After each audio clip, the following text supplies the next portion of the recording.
ಹರೇ ಕೃಷ್ಣ. ಎಲ್ಲರನ್ನೂ ಒಮ್ಮೆ ಮ್ಯೂಟ್ ಮಾಡ್ತೀನಿ. ಹರೇ ಕೃಷ್ಣ. ಈಗ ನಾವು 6ನೇ ಅಧ್ಯಾಯದಲ್ಲಿದ್ದೇವೆ. ಲಾಸ್ಟ್ ವೀಕ್ ಮಾಡಿದಾಗ ನಾವು ಅಲ್ಲಿ ಏನನ್ನು ಅರ್ಥ ಮಾಡ್ಕೊಂಡ್ವಿ ಅಂದರೆ, ಅರ್ಜುನ ಕೃಷ್ಣನಿಗೆ ಪ್ರಶ್ನೆಯನ್ನು ಕೇಳ್ತಾನೆ. ಈಗ ಅರ್ಧ ಯೋಗವನ್ನು ಮಾಡಿ ಈ ಭಕ್ತಿ ಮಾರ್ಗಕ್ಕೆ ಬಂದು ಅರ್ಧ ದಾರಿಯಲ್ಲಿ ಅದನ್ನು ವಿಫಲನಾಗಿ ಹೋದರೆ ಅಂಥವನ ಪಾಡು ಏನು ಅಂತ. ಆಗ ಕೃಷ್ಣ ಸ್ವಲ್ಪ ಕಾಲ ಅಭ್ಯಾಸ ಮಾಡಿ ಯಾರು ಈ ದಾರಿಯಿಂದ ಯಾವುದೋ ಒಂದು ಕಾರಣದಿಂದ ವಾಪಸ್ ಹೋದರು, ಅವರು ಶ್ರೀಮಂತರ ಮನೆಯಲ್ಲಿ, ಶ್ರುತಿನಾಂ ಶ್ರೀಮತಾಂ ಗೇಹೆ, ಅವರು ಶ್ರೀಮಂತರ ಮನೆಯಲ್ಲಿ ಹುಟ್ಟುತ್ತಾರೆ. ಏನು ಶ್ರೀಮಂತರ ಮನೆಯಲ್ಲಿ ಹುಟ್ಟೋದು ಲಾಭ? ಅಥವಾ ಪುಣ್ಯವಂತರ ಮನೆಯಲ್ಲಿ ಹುಟ್ಟುತ್ತಾರೆ. ಹಾಗೆ ಮಾಡೋದ್ರಿಂದ ಅವರು ದಿನನಿತ್ಯದ ಹೊಟ್ಟೆಪಾಡಿಗಾಗಿ ಕಷ್ಟಪಡಬೇಕಾಗಿಲ್ಲ, ಭಕ್ತಿಯನ್ನು ಮುಂದುವರಿಸ್ಕೊಂಡು ಹೋಗಬಹುದು ಅಂತ ಹೇಳಿದರು. ಈಗ ಮುಂದಿನ ಶ್ಲೋಕದಲ್ಲಿ ಅವ್ರು ಹೇಳ್ತಾ ಇದ್ದಾರೆ, ಬಹಳ ಕಾಲ ಯೋಗ ಅಭ್ಯಾಸ ಮಾಡಿ ಅವನು ಬಿದ್ದೋದ್ರೆ ಅವನ ಗತಿ ಏನಾಗತ್ತೆ ಅದನ್ನು ಈ ಶ್ಲೋಕದಲ್ಲಿ ವಿವರಿಸ್ತಾ ಇದ್ದಾರೆ. ಯಾರು ಓದ್ತೀರಾ ನನ್ನ ಜೊತೆ?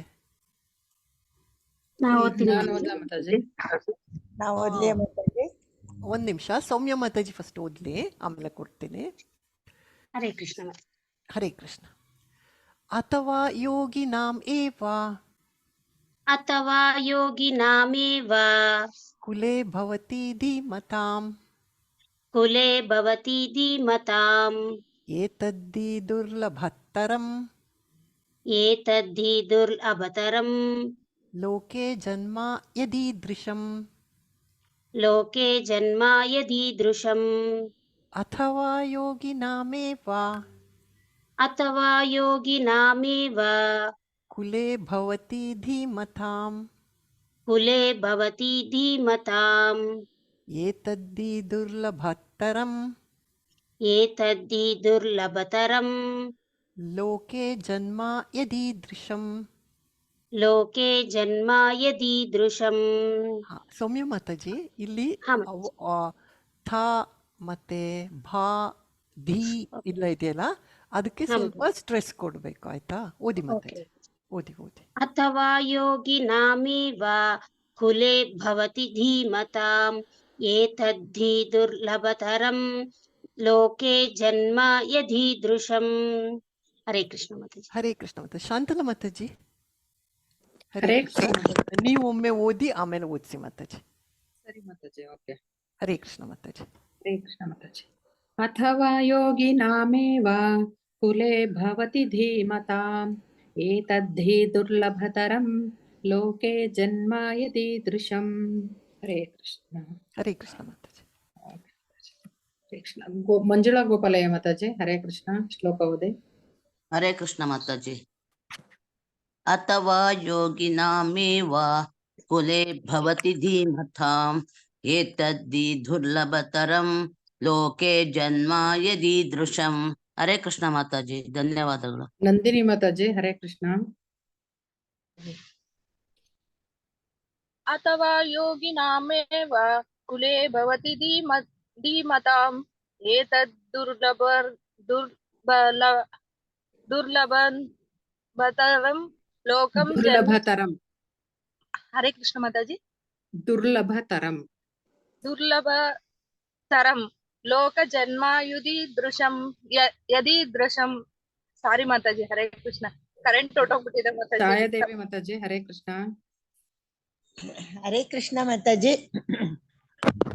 ಅಥವಾ ಯೋಗಿನಾಮೇವ ಕುಲೇ ಭವತಿ ಧೀಮತಾ ಏತದ್ದಿ ದುರ್ಲಭತರಂ ಲೋಕೆ ಜನ್ಮ ಯದೀದೃಶಂ. ಹರೇ ಕೃಷ್ಣ ಮಾತಾಜಿ, ಧನ್ಯವಾದ. ಹರೇ ಕೃಷ್ಣ. ವಿಮಲಾ ಗೋಪಾಲಕೃಷ್ಣ ಮಾತಾಜಿ, ಅರ್ಥ ಅನುವಾದ ಓದ್ತೀರಾ? ಓದ್ತೇನೆ ಮಾತಾಜಿ. ಹರೇ ಕೃಷ್ಣ. ಅಥವಾ ಯೋಗಿನಾಂ ವಿದ್ವಾಂಸರಾದ ಆಧ್ಯಾತ್ಮವಾದಿಗಳ ಏವ ಖಂಡಿತವಾಗಿಯೂ ಕುಲೆ ವಂಶದಲ್ಲಿ ಭವತಿ ಹುಟ್ಟುತ್ತಾನೆ ಧೀಮತಾಂ ಮಹಾಜ್ಞಾನಿಗಳಾದ ಏತತ್ ಇದು ಓ ಖಂಡಿತವಾಗಿಯೂ ದುರ್ಲಭ ತರಂ ಬಹಳ ಅಪರೂಪ ಲೋಕೆ ಈ ಪ್ರಪಂಚದಲ್ಲಿ ಜನ್ಮ ಹುಟ್ಟು ಯಾವ ಈ ದ್ವಶಂ ಈ ಬಗೆಯ ಅನುವಾದ ಅಥವಾ ದೀರ್ಘಕಾಲದ ಯೋಗಾಭ್ಯಾಸದ ಅನಂತರ ವಿಫಲನಾಗಿದ್ದಲ್ಲಿ ಅವನು ಧೀಮಂತವಾದ ಆಧ್ಯಾತ್ಮಿಕವಾದಿಗಳ ಕುಟುಂಬದಲ್ಲಿ ಜನಿಸುವನು. ನಿಶ್ಚಯವಾಗಿಯೂ ಈ ಜಗತ್ತಿನಲ್ಲಿ ಇಂತಹ ಜನ್ಮವು ದುರ್ಲಭವಾದದ್ದು. ಹರೇ ಕೃಷ್ಣ ಮಾತಾಜಿ, ಧನ್ಯವಾದಗಳು. ಹರೇ ಕೃಷ್ಣ. ಸುಜಾತ ಮಾತಾಜಿ, ಸುಜಾತ ವಿಜಯಾನಂದ್. ಹರೇ ಕೃಷ್ಣ ಮಾತಾಜಿ, ಭಾವಾರ್ಥ ಓದ್ತೀರಾ? ಹರೇ ಕೃಷ್ಣ. ಭಾವಾರ್ಥ: ಧೀಮಂತರಾದ ಯೋಗಿಗಳ ಕುಟುಂಬದಲ್ಲಿ ಜನ್ಮ ತಾಳುವುದನ್ನು ಇಲ್ಲಿ ಹೊಗಳಿದೆ.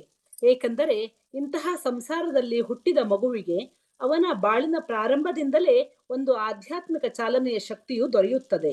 ವಿಶೇಷವಾಗಿ ಆಚಾರ್ಯರ ಅಥವಾ ಗೋಸ್ವಾಮಿಗಳ ಕುಟುಂಬದಲ್ಲಿ ಹೀಗಾಗುತ್ತದೆ. ಪರಂಪರೆಯಿಂದಲೂ ಶಿಕ್ಷಣದಿಂದಲೂ ಇಂತಹ ಸಂಸಾರಗಳಲ್ಲಿ ವಿದ್ವತ್ತು, ದೈವಭಕ್ತಿ ಇರುತ್ತದೆ. ಆದುದರಿಂದ ಅವರು ಗುರುಗಳಾಗುತ್ತಾರೆ. ಭಾರತದಲ್ಲಿ ಇಂತಹ ಆಚಾರ್ಯರ ಕುಟುಂಬಗಳು ಹಲವಾರು ಇವೆ. ಆದರೆ ಸಾಕಷ್ಟು ವಿದ್ಯೆ ಮತ್ತು ತರಬೇತಿ ಇಲ್ಲದೆ ಅವು ಹೀನ ಸ್ಥಿತಿಗೆ ಬಂದಿವೆ. ಭಗವಂತನ ಕೃಪೆಯಿಂದ ಪ್ರತಿ ಪೀಳಿಗೆಯಲ್ಲೂ ಯೋಗಿಗಳನ್ನು ಬೆಳೆಸುವ ಇಂತಹ ಕುಟುಂಬಗಳು ಇನ್ನೂ ಇವೆ. ಇಂತಹ ಸಂಸಾರಗಳಲ್ಲಿ ಜನ್ಮ ತಾಳುವುದು ಒಂದು ಸೌಭಾಗ್ಯ. ನಮ್ಮ ಗುರುಗಳಾದ ಓಂ ವಿಷ್ಣುಪಾದ ಶ್ರೀಮದ್ ಭಕ್ತಿ ಸಿದ್ಧಾಂತ ಸರಸ್ವತಿ ಗೋಸ್ವಾಮಿ ಮಹಾಜನರು ಮತ್ತು ನಾವು ಇಬ್ಬರು ಭಗವಂತನ ಕೃಪೆಯಿಂದ ಇಂತಹ ಕುಟುಂಬಗಳಲ್ಲಿ ಹುಟ್ಟುವ ಭಾಗ್ಯವನ್ನು ಪಡೆದಿದ್ದೆವು ಮತ್ತು ಇಬ್ಬರೂ ನಮ್ಮ ಬಾಳಿನ ಪ್ರಾರಂಭದಿಂದಲೇ ಭಗವಂತನ ಭಕ್ತಿಪೂರ್ವಕ ಸೇವೆಯಲ್ಲಿ ಶಿಕ್ಷಣವನ್ನು ಪಡೆದೆವು. ಮುಂದೆ ಆಧ್ಯಾತ್ಮಿಕ ವ್ಯವಸ್ಥೆಯಲ್ಲಿ ನಾವು ಸಂಧಿಸಿದೆವು. ಹರೇ ಕೃಷ್ಣ ಮಾತಾಜಿ, ಧನ್ಯವಾದಗಳು. ಸೊ ಇಲ್ಲಿ ಹೇಳ್ತಾ ಇದ್ದಾರೆ, ದೀರ್ಘಕಾಲದ ಯೋಗಾಭ್ಯಾಸದ ನಂತರ ವಿಫಲನಾಗಿದ್ದಲ್ಲಿ ಅವನು ಧೀಮಂತರಾದ ಆಧ್ಯಾತ್ಮಿಕವಾದಿಗಳ ಕುಟುಂಬದಲ್ಲಿ ಜನಿಸುವನು.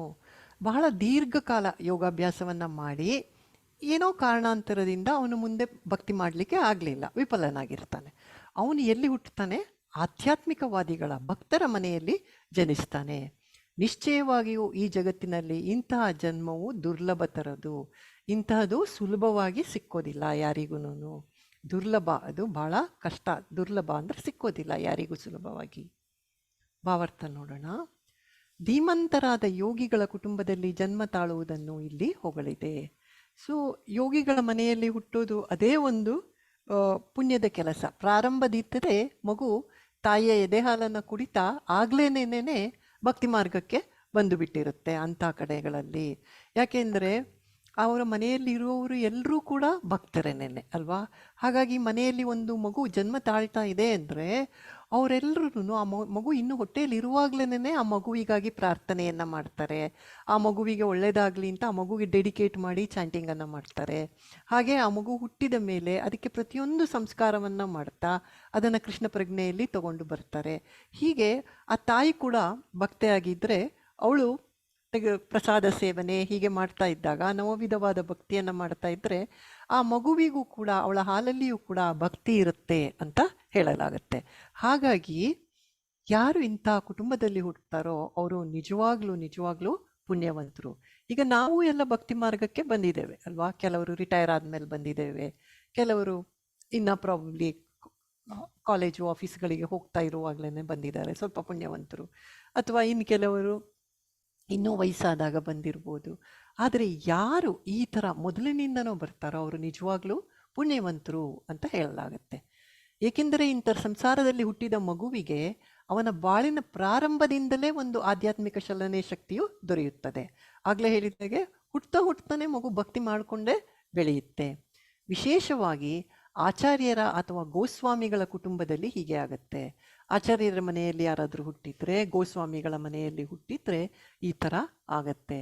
ಪರಂಪರೆಯಿಂದಲೂ ಶಿಕ್ಷಣದಿಂದಲೂ ಇಂತಹ ಸಂಸಾರಗಳಲ್ಲಿ ವಿದ್ವತ್ತು, ದೈವಭಕ್ತಿ ಇರುತ್ತೆ. ಇಂಥ ಮನೆಗಳಲ್ಲಿ ಅವರಿಗೆ ಪರಂಪರಾಗತವಾಗಿ ಬಂದಿರುತ್ತೆ.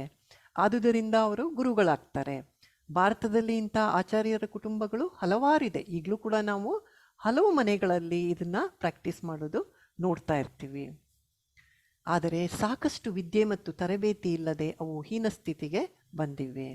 ಭಗವಂತನ ಕೃಪೆಯಿಂದ ಪ್ರತಿ ಪೀಳಿಗೆಯಲ್ಲೂ ಯೋಗಿಗಳನ್ನು ಬೆಳೆಸುವ ಇಂತಹ ಕುಟುಂಬಗಳು ಇನ್ನೂ ಇದೆ. ಈಗಲೂ ನಾವು ನೋಡ್ತೀವಿ ಅಲ್ವಾ, ಕೆಲವು ಮನೆಗಳಲ್ಲಿ ಈಗಲೂ ಇದನ್ನು ಭಾಳ ಭಕ್ತಿ ಮಾರ್ಗದಲ್ಲಿ ಅವರು ಇರ್ತಾರೆ. ಇಂತಹ ಸಂಸಾರಗಳಲ್ಲಿ ಜನ್ಮ ತಾಳುವುದು ಒಂದು ಸೌಭಾಗ್ಯ. ನಮ್ಮ ಗುರುಗಳಾದ ಓಂ ವಿಷ್ಣುಪಾದ ಶ್ರೀಮದ್ ಭಕ್ತಿ ಸಿದ್ಧಾಂತ ಸರಸ್ವತಿ ಸ್ವಾಮಿ ಮಹಾರಾಜರು ಮತ್ತು ನಾವು ಇಬ್ಬರೂ ಭಗವಂತನ ಕೃಪೆಯಿಂದ ಇಂತಹ ಕುಟುಂಬಗಳಲ್ಲಿ ಹುಟ್ಟುವ ಭಾಗ್ಯವನ್ನು ಪಡೆದಿದ್ದೆವು ಮತ್ತು ಇಬ್ಬರೂ ನಮ್ಮ ಬಾಳಿನ ಪ್ರಾರಂಭದಿಂದಲೇ ಭಕ್ತಿ ಪೂರ್ವಕ ಸೇವೆಯಲ್ಲಿ ಶಿಕ್ಷಣವನ್ನು ಪಡೆದೆವು. ಪ್ರಭುಪಾದರು ಹೇಳ್ತಾ ಇದ್ದಾರೆ, ಅವರ ಗುರುಗಳಾದಂಥ ಭಕ್ತಿ ಸರಸ್ವತಿ ಗೋಸ್ವಾಮಿ, ಭಕ್ತಿ ಸಿದ್ಧಾಂತ ಸರಸ್ವತಿ ಗೋಸ್ವಾಮಿ ಅವರು ಕೂಡ ಭಕ್ತಿ ವಿನೋದ ಠಾಕೂರ್ ಅವರ ಮಗ. ಹಾಗಾಗಿ ಭಕ್ತಿ ವಿನೋದ ಠಾಕೂರ್ ಮಹಾಭಕ್ತರು ಅಲ್ವಾ. ಹಾಗೆಯೇ ಪ್ರಭುಪಾದರ ತಂದೆ ಕೂಡ ಗೌರ್ ಮೋಹನ್ ದಾಸ್ ಪ್ರಭುಜಿ ಅವರು ಕೂಡ ಒಳ್ಳೆಯ ಭಕ್ತರು. ಹಾಗಾಗಿ ಇಬ್ಬರು ಕೂಡ ಭಕ್ತರ ಮನೆಯಲ್ಲಿ ಜನ್ಮ ತಾಳಿದ್ದಾರೆ. ಪ್ರಭುಪಾದರು ಹೇಳ್ತಾರೆ, ಒಂದು ಕಡೆ ಅವ್ರ ತಂದೆ ಎಷ್ಟು ಭಕ್ತರು ಅಂದರೆ ಅವರು ಬಿಸ್ನೆಸ್ ಮಾಡ್ತಾ ಇರ್ತಾರೆ, ಕೆಲವೊಮ್ಮೆ ಮನೆಗೆ ಬರೋದು ರಾತ್ರಿ ತಡ ಆಗ್ತಾ ಇರುತ್ತೆ. ಆದರೂ ಕೂಡ ಎಷ್ಟೇ ತಡವಾಗಿ ಬಂದರೂ ಅವರು ದೇವರ ಪೂಜೆಯನ್ನು ಮಾಡದೆ ಆಹಾರವನ್ನು ಸ್ವೀಕರಿಸ್ತಿರ್ಲಿಲ್ಲಂತೆ. ಇವರೆಲ್ಲ ಮಕ್ಕಳಾಗಿದ್ದರು, ಹಾಗಾಗಿ ಮಲಗಿ ಬಿಡ್ತಾ ಇದ್ರು ತಂದೆ ಬರುವಾಗ. ಆಗ ಪ್ರಭುಪಾದರು ಹೇಳ್ತಾರೆ, ನಮಗೆ ರಾತ್ರಿ ಎಷ್ಟೊತ್ತಿಗೋ ಡಣ್ ಡಣ್ ಡಣ್ ಅಂತ ಗಂಟೆ ಶಬ್ದ ಕೇಳ್ತಾ ಇತ್ತು. ಹಾಗಾಗಿ ಚಿಕ್ಕಂದ್ರಿಂದನೇ ಅವರು ಈ ಥರ ದೇವರ ಪೂಜೆಯನ್ನು, ಗಂಟೆ ಶಬ್ದಗಳನ್ನು ಇದನ್ನು ಕೇಳಿಕೊಂಡು ಅವರು ಬೆಳೆದಿದ್ದಾರೆ. ಹಾಗೂ ಈ ಗೌರ್ ಮೋಹನ್ ದಾಸರವ್ರು ಏನು ಮಾಡಿರ್ತಾರೆ, ಮಗನಿಗೆ ತುಂಬ ಪುಟ್ಟದಿರುವಾಗಲಿಂದನೇ ಮೃದಂಗವನ್ನು ಕಲಿಸಿಕೊಡ್ತಾರೆ. ಇದನ್ನು ಅವರು ಭಕ್ತಿ ಮಾರ್ಗದಲ್ಲಿ ತರಬೇಕು ಮಗನ್ನ ಅಂತ ಹೇಳಿ ಮೃದಂಗವನ್ನು ಅವನಿಗೆ ಅಭ್ಯಾಸ ಮಾಡೋಕ್ಕೆ ಒಂದು ಟೀಚರನ್ನು ನೇಮಕ ಮಾಡಿರ್ತಾರೆ. ಅದೇ ಥರ ಇವರು ಪ್ರಭುಪಾದರು ಒಮ್ಮೆ ತಂದೆ ಪೂಜೆ ಮಾಡೋದನ್ನು ನೋಡಿ ದಿನ ರಾಧಾಕೃಷ್ಣ ಮೂರ್ತಿಗೆ, ಸಣ್ಣ ಮಗು ಅವರು ಕೂಡ ಕೇಳ್ತಾರೆ, ನನಗೂ ಒಂದು ರಾಧಾಕೃಷ್ಣ ಬೇಕು ಅಂತ ಹಠ ಮಾಡ್ತಾರೆ. ಈಗ ಬೇರೆಯವರಾದ್ರೆ ಏನು ಹೇಳ್ತಾರೆ, ದೊಡ್ಡವ್ರು ಮಾಡುವಾಗ ನೀನು ಹಾಗೆಲ್ಲ ಮಾಡಬಾರ್ದು, ಅಥವಾ ದೂರದಲ್ಲಿ ಕೂತ್ಕೊಂಡು ನೋಡು ಅಂತನೋ ಏನೋ ಒಂದು ಹೇಳ್ತಾರೆ ಅಲ್ವಾ. ಇವರು ಹಾಗೆ ಮಾಡಲಿಲ್ಲ. ಇವರೇನು ಮಾಡಿದ್ರು, ಒಂದು ಪುಟ್ಟ ರಾಧಾಕೃಷ್ಣ ಮೂರ್ತಿಯನ್ನು ತಂದು ಅವರಿಗೆ ಪ್ರಭುಪಾದರಿಗೆ ಕೊಡ್ತಾರೆ. ಸೊ ತಂದೆ ಪೂಜೆ ಮಾಡ್ತಾ ಇದ್ದಾಗ ರಾಧಾಕೃಷ್ಣರಿಗೆ ಅದನ್ನು ನೋಡ್ಕೊಂಡು ಪ್ರಭುಪಾದರು ತಾವು ಕೂಡ ಪೂಜೆ ಮಾಡೋದನ್ನು ಕಲಿತಾರೆ. ಇದು ಟ್ರೈನಿಂಗ್ ಅಂತ ಹೇಳಲಾಗುತ್ತೆ. ಯಾವ ಥರ ಟ್ರೈನಿಂಗನ್ನು ಪಡ್ಕೊಂಡ್ರು, ಚಿಕ್ಕದಿರುವಾಗಲಿಂದನೇ ಅವರಿಗೆ ಆಧ್ಯಾತ್ಮಿಕಲ್ಲಿ ಶಿಕ್ಷಣವನ್ನು ಅವರು ಪಡೆದೆವು ಅಂತ ಪ್ರಭುಪಾದರು ಇಲ್ಲಿ ಹೇಳ್ತಾ ಇದ್ದಾರೆ. ಹೇಗೆ ಭಕ್ತಿಯನ್ನು ಮಾಡಬೇಕು ಅನ್ನೋದನ್ನು ಅವರು ಈ ಥರ ತಂದೆಯಿಂದ ಕಲ್ತ್ಕೊಂಡು ಬರ್ತಾರೆ. ಹಾಗೆಯೇ ಈಗ ನಮಗಂತೂ ಭಕ್ತಿ ಮಾರ್ಗದಲ್ಲಿ ಹುಟ್ಟಿನಿಂದ ನಾವು ಬರಲಿಲ್ಲ ಅಲ್ವಾ, ಈಗ ಬಂದಿದ್ದೇವೆ. ಆದರೆ ಇಟ್ಸ್ ಪಾಸಿಬಲ್, ನಾವು ಈಗ ನಮ್ಮ ಮಕ್ಕಳಿಗೆ ಆ ಪ್ರಯೋಜನವನ್ನು ಕೊಡ್ಬೋದು. ಹೇಗೆ ಕೊಡ್ಬೋದು, ನಾವು ಭಕ್ತಿ ಮಾರ್ಗದಲ್ಲಿ ಬಂದಿದ್ದೇವೆ. ಹಾಗಾಗಿ ನಮ್ಮ ಪೀಳಿಗೆಯಲ್ಲಿ ಬರತಕ್ಕಂಥ ಮಕ್ಕಳಿಗೆ ನಾವು ಈ ಥರ ಟ್ರೈನಿಂಗನ್ನು ಕೊಡ್ಬೋದು, ಅವರನ್ನು ಭಕ್ತಿ ಮಾರ್ಗಕ್ಕೆ ಕರ್ಕೊಂಡು ಬರ್ಬೋದು. ಮನೆಯಲ್ಲಿ ನಾವು ನವವಿಧ ಭಕ್ತಿಯನ್ನು ಮಾಡ್ಬೋದು ಅಲ್ವಾ.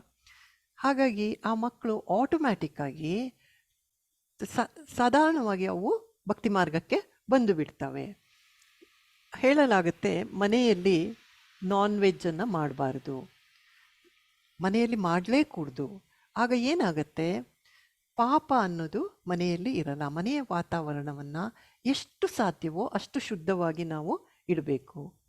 ಸೊ ಅದರಿಂದ ಏನಾಗುತ್ತೆ, ನಾವು ಈ ನವವಿಧ ಭಕ್ತಿಯನ್ನು ಮಾಡೋದು ಮತ್ತು ಈ ಥರ ಗೈಡೆನ್ಸನ್ನು ಮಕ್ಕಳಿಗೆ ಕೊಡ್ತಾ ಬಂದರೆ ಮಕ್ಕಳು ಭಕ್ತಿ ಮಾರ್ಗದಲ್ಲಿ ತಾನೇ ತಾನಾಗಿ ಬರ್ತಾ ಹೋಗ್ತವೆ. ಭಾಗವತದಲ್ಲಿ ಹೇಳ್ತಾರೆ, ಯಾವ ತಂದೆ ತಾಯಿ ತಮ್ಮ ಮಕ್ಕಳಿಗೆ ಭಕ್ತಿ ಮಾರ್ಗದಕ್ಕೆ ಬರಲಿಕ್ಕೆ ಹೇಳ್ಕೊಡೋದಿಲ್ವೋ ಅಥವಾ ಸಹಾಯ ಮಾಡೋದಿಲ್ವೋ ಅವರು ತಂದೆ ತಾಯಿಗಳೇ ಅಲ್ಲ ಅಂತ ಭಾಗವತದಲ್ಲಿ ಹೇಳ್ತಾ ಇರ್ತಾರೆ. ಹಾಗಾಗಿ ನಾವು ಈ ಜನ್ಮದಲ್ಲೇ ಮುಕ್ತಿಯನ್ನು ಪಡೆಯುವ ವಿಧಾನವನ್ನು ಮಕ್ಕಳಿಗೆ ಹೇಳ್ಕೊಡ್ಬೋದು. ಮನೆಯ ವಾತಾವರಣವನ್ನು ಆದಷ್ಟು ಪಾಪರಹಿತವಾಗಿ ಇಡಬೇಕು. ಮನೆಯಲ್ಲಿ ಬರೀ ಕೃಷ್ಣ ಪ್ರಜ್ಞೆ ಕೆಲಸಗಳನ್ನು ಮಾಡ್ತಾ ಹೋಗಬೇಕು. ಆಗ ಏನಾಗುತ್ತೆ, ಈ ಶುದ್ಧ ವಾತಾವರಣದಲ್ಲಿ ಬೆಳೆದಂಥ ಮಕ್ಕಳು ಆಧ್ಯಾತ್ಮಿಕತೆಯಲ್ಲಿ ಬರಲಿಕ್ಕೆ ಸುಲಭ ಆಗತ್ತೆ. ನೆಕ್ಸ್ಟ್ ಶ್ಲೋಕವನ್ನು ನೋಡೋಣ. ಯಾರು ಓದ್ತೀರಿ? ಶಾಲಿನಿ ಭಟ್ ಮಾತಾಜಿ ಓದಿ. ತತ್ರ ತಂ ಬುದ್ಧಿ ಸಂಯೋಗಂ ಲಭತೆ ಪೌರ್ವದೇಹಿಕಂ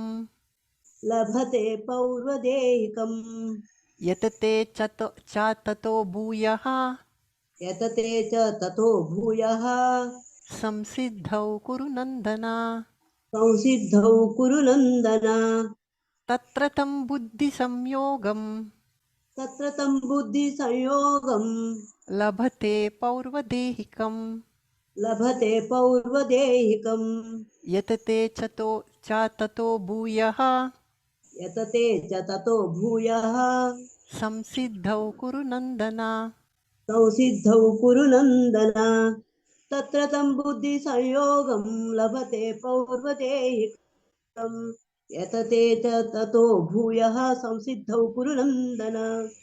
ಹರೇ ಧನ್ಯವಾದ ಕೃಷ್ಣ. ಮಾತಾಜಿ. ಹರೇ ಕೃಷ್ಣ ಮಾತಾಜಿ. ಶಾಂತಲ್ ಮಾತಾಜಿ. ಹರೇ ಕೃಷ್ಣ ಮಾತಾಜಿ. ಹರೇ ಕೃಷ್ಣ ಮಾತಾಜಿ. ಆಶಾ ಏನ್ ಮಾತಾಜಿ? ಹರೇ ಕೃಷ್ಣ. ಶ್ಲೋಕ ಓದಿ. ಓಕೆ, ಹರೇ ಕೃಷ್ಣ ಮಾತಾಜಿ.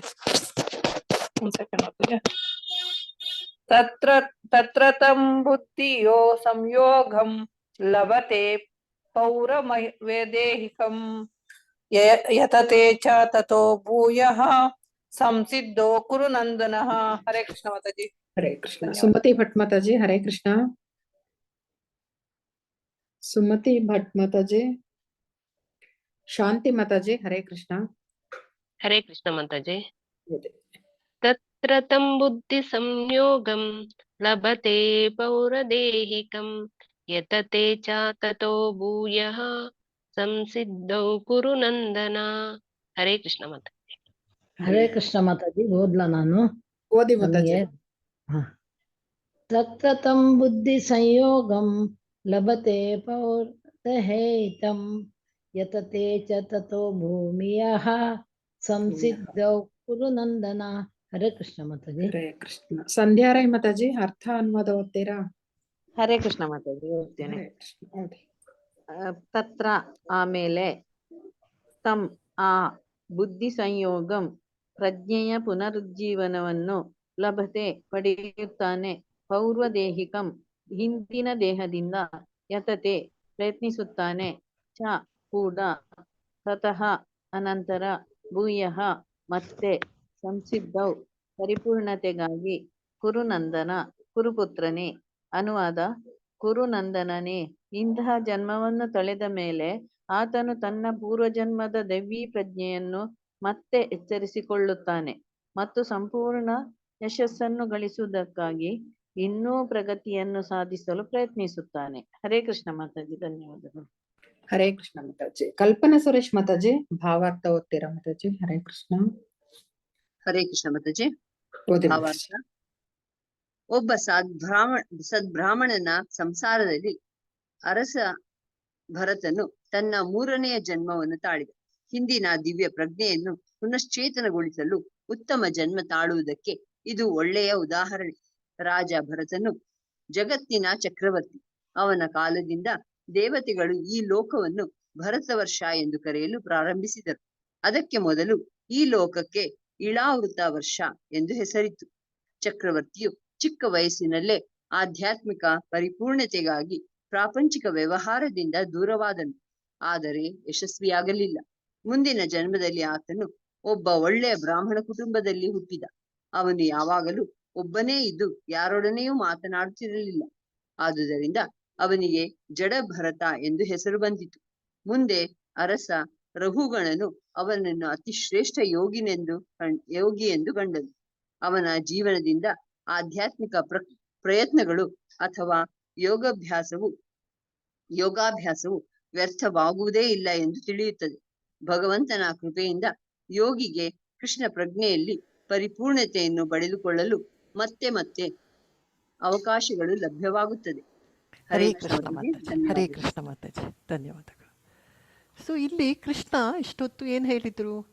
ಒಬ್ಬರು ಸ್ವಲ್ಪ ಯೋಗವನ್ನು ಭಕ್ತಿಯನ್ನು ಮಾಡಿ ಬಿಟ್ಟು ಹೋದರೆ ಅವರಿಗೆ ಏನಾಗತ್ತೆ ಅಂತ ಹೇಳಿದರು. ಅವ್ರು ಹೇಗೆ ಹುಟ್ಟುತ್ತಾರೆ ಪುನಃ.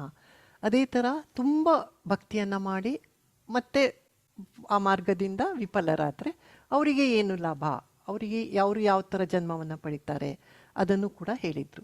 ಈಗ ಈ ಶ್ಲೋಕದಲ್ಲಿ ಏನು ಹೇಳ್ತಾ ಇದ್ದಾರೆ, ಈ ಥರ ಹುಟ್ಟಿದ ಮೇಲೆ ಅವರು ಏನು ಮಾಡ್ತಾರೆ? ಅಲ್ಲಿ ಹುಟ್ಟಿದ ಮೇಲೆ ಒಂದು ಶ್ರೀಮಂತ ಕುಟುಂಬದಲ್ಲಿ ಇರ್ಬೋದು, ಅಥವಾ ಪಯಸ್ ಪುಣ್ಯವಂತರ ಕುಟುಂಬದಲ್ಲಿ ಇರ್ಬೋದು, ಅಥವಾ ಒಬ್ಬರು ಭಕ್ತರ ಮನೆಯಲ್ಲಿ ಹುಟ್ಟಿರ್ಬೋದು. ಹಾಗೆ ಹುಟ್ಟಿದವರು ನಂತರ ಏನು ಮಾಡ್ತಾರೆ ಅದನ್ನು ಈ ಶ್ಲೋಕದಲ್ಲಿ ವಿವರಿಸ್ತಾ ಇದ್ದಾರೆ. ಕುರುನಂದನೆ, ಇಂತಹ ಜನ್ಮವನ್ನು ತಳೆದ ಮೇಲೆ ಆತನು ತನ್ನ ಪೂರ್ವಜನ್ಮದ ದೈವಿ ಪ್ರಜ್ಞೆಯನ್ನು ಮತ್ತೆ ಎಚ್ಚರಿಸಿಕೊಳ್ಳುತ್ತಾನೆ. ಸೊ ಅವನಿಗೆ ಹಿಂದಿನ ಜನ್ಮದಲ್ಲಿ ಅವನು ಮಾಡಿದಂಥ ಭಕ್ತಿ ಅವನಿಗೆ ಮತ್ತೆ ಅವನನ್ನು ಎಚ್ಚರಿಸುತ್ತೆ ಮತ್ತು ಸಂಪೂರ್ಣ ಯಶಸ್ಸನ್ನು ಗಳಿಸುವುದಕ್ಕಾಗಿ ಇನ್ನೂ ಪ್ರಗತಿಯನ್ನು ಸಾಧಿಸಲು ಪ್ರಯತ್ನಿಸುತ್ತಾನೆ. ಸೊ ಅವನು ಫುಲ್ ಯಶಸ್ವಿ ಆಗಲಿಲ್ಲ ಅಲ್ವಾ, ಹಾಗಾಗಿ ಅವನು ಪೂರ್ಣ ಯಶಸ್ವಿ ಆಗೋದಕ್ಕೆ ಇನ್ನಷ್ಟು ಪ್ರಯತ್ನವನ್ನು ಮಾಡಲಿಕ್ಕೆ ನೋಡ್ತಾನೆ ಅಂತ ಇಲ್ಲಿ ಹೇಳ್ತಾ ಇದ್ದಾರೆ. ಸೊ ಈ ಶ್ಲೋಕದಲ್ಲಿ ಒಂದು ಭಾವಾರ್ಥದಲ್ಲಿ ಪ್ರಭುಪಾದರು ರಾಜ ಚಕ್ರವರ್ತಿ ಭರತನ ಕಥೆಯನ್ನು ಹೇಳ್ತಾರೆ. ಇದು ನಮಗೆಲ್ಲರಿಗೂ ಗೊತ್ತಿದೆ, ಆದರೆ ಹೊಸಬರಿಗೋಸ್ಕರ ನಾನು ಚಿಕ್ಕದಾಗಿ ಹೇಳ್ತೇನೆ. ಚಕ್ರವರ್ತಿ ಭರತ ವಂಶವನ್ನು ಇಳಾವೃತ ವರ್ಷ ಅಂತ ಈ ಇಡೀ ಭಾರತವನ್ನು ಅವನು ಆಳ್ತಾ ಇರ್ತಾನೆ. ಅದನ್ನು ಈ ಲೋಕವನ್ನು ಭರತ ವರ್ಷ ಅಂತ ಕರೀತಿರ್ತಾರೆ. ಮೊದಲಿನ ಹೆಸರು ವೃತ ವರ್ಷ ಅಂತ. ಅವನು ಬಹಳ ಒಳ್ಳೆಯ ರಾಜ ಆಗಿರ್ತಾನೆ. ಆದರೆ ಚಿಕ್ಕಂದಿನಿಂದಲೇ ಅವನು ಆಧ್ಯಾತ್ಮಿಕತೆಗಾಗಿ ಅವನು ವರ್ಕ್ ಮಾಡ್ತಾ ಇರ್ತಾನೆ, ಆಧ್ಯಾತ್ಮಿಕತೆಯಲ್ಲಿ ಇರ್ತಾನೆ, ರಾಜ್ಯವನ್ನು ಚೆನ್ನಾಗಿ ಆಳ್ತಾ ಇರ್ತಾನೆ. ಹಾಗಾಗಿ ಅವನಿಗೆ ಸ್ವಲ್ಪ ಕಾಲ ಆದಮೇಲೆ ಅವನಿಗೆ ಅನಿಸುತ್ತೆ ಇದರಿಂದೆಲ್ಲ ತಾನು ವಾನಪ್ರಸ್ಥಕ್ಕೆ ಹೋಗಬೇಕು, ಇದರಿಂದೆಲ್ಲ ಹೊರಗೆ ಬರಬೇಕು ಅಂತ ಹೇಳಿ ಇಡೀ ಚಕ್ರವರ್ತಿ ಪೊಸಿಷನನ್ನು ಅವನು ಬೇರೆಯವರಿಗೆ ಒಪ್ಪಿಸಿಕೊಟ್ಟು ಅವನು ತ್ಯಾಗ ಮಾಡಿ ಅವನು ಕಾಡಿಗೆ ಹೋಗ್ತಾನೆ. ಕಾಡಿಗೆ ಹೋಗಿ ಅಲ್ಲಿ ಅಭ್ಯಾಸದಲ್ಲಿ ನಿರತನಾಗಿರ್ತಾನೆ. ಹಾಗೆ ಕಾಡಿನಲ್ಲಿ ಇದ್ದಾಗ ಒಮ್ಮೆ ಏನಾಗುತ್ತೆ, ಆ ಕಾಡಿನಲ್ಲಿ ಒಂದು ಜಿಂಕೆ, ಗರ್ಭಿಣಿ ಜಿಂಕೆ, ಇವನು ಕೂತ್ಕೊಂಡು ತಪಸ್ಸನ್ನು ಮಾಡ್ತಾ ಇದ್ದಾನೆ. ಎದುರುಗಡೆ ನದಿ ಹರಿತಾ ಇದೆ. ನದಿಯ ಆಚೆಯ ದಂಡೆಯಲ್ಲಿ ಒಂದು ಗರ್ಭಿಣಿ ಜಿಂಕೆ ಬರುತ್ತೆ. ಈ ಸ್ಥಳ ನೇಪಾಳದಲ್ಲಿ ಇವತ್ತಿಗೂ ಇದೆ. ನಾನು ಲಾಸ್ಟ್ ಟೈಮ್ ಹೋದಾಗ ಈ ಸ್ಥಳವನ್ನು ನೋಡಿದೆ. ಸೊ ಅಲ್ಲಿ ನದಿ ಹರಿತಾ ಇದೆ. ನದಿಯ ಆಪೋಸಿಟ್ ಸೈಡಲ್ಲಿ ಜಿಂಕೆ ಬಂದಿದೆ. ಅದು ಗರ್ಭಿಣಿ ಜಿಂಕೆ ಆಗಿರುತ್ತೆ. ಆದರೆ ಆಚೆ ಬದಿ ಕಾಡಿದೆ. ಹಾಗಾಗಿ ಆ ಕಾಡಿನಿಂದ ಯಾವುದೋ ಹುಲಿಯ ಗರ್ಜನೆಯನ್ನು ಆ ಗರ್ಭಿಣಿ ಜಿಂಕೆ ಕೇಳಿಸ್ಕೊಳ್ಳುತ್ತೆ. ಅದಕ್ಕೆ ಗಾಬರಿ ಆಗುತ್ತೆ. ಅದು ಗಾಬರಿಯಲ್ಲಿ ಪಾಪ ಗರ್ಭಿಣಿ ಜಿಂಕೆ ಈ ನದಿಯನ್ನು ಹಾರಲಿಕ್ಕೆ ಅದು ನೋಡುತ್ತೆ. ಆದರೆ ಗರ್ಭಿಣಿ ಜಿಂಕೆ ಆದ್ರಿಂದ ಅದಕ್ಕೆ ಹಾರೋದು ಕಷ್ಟ ಆಗತ್ತೆ.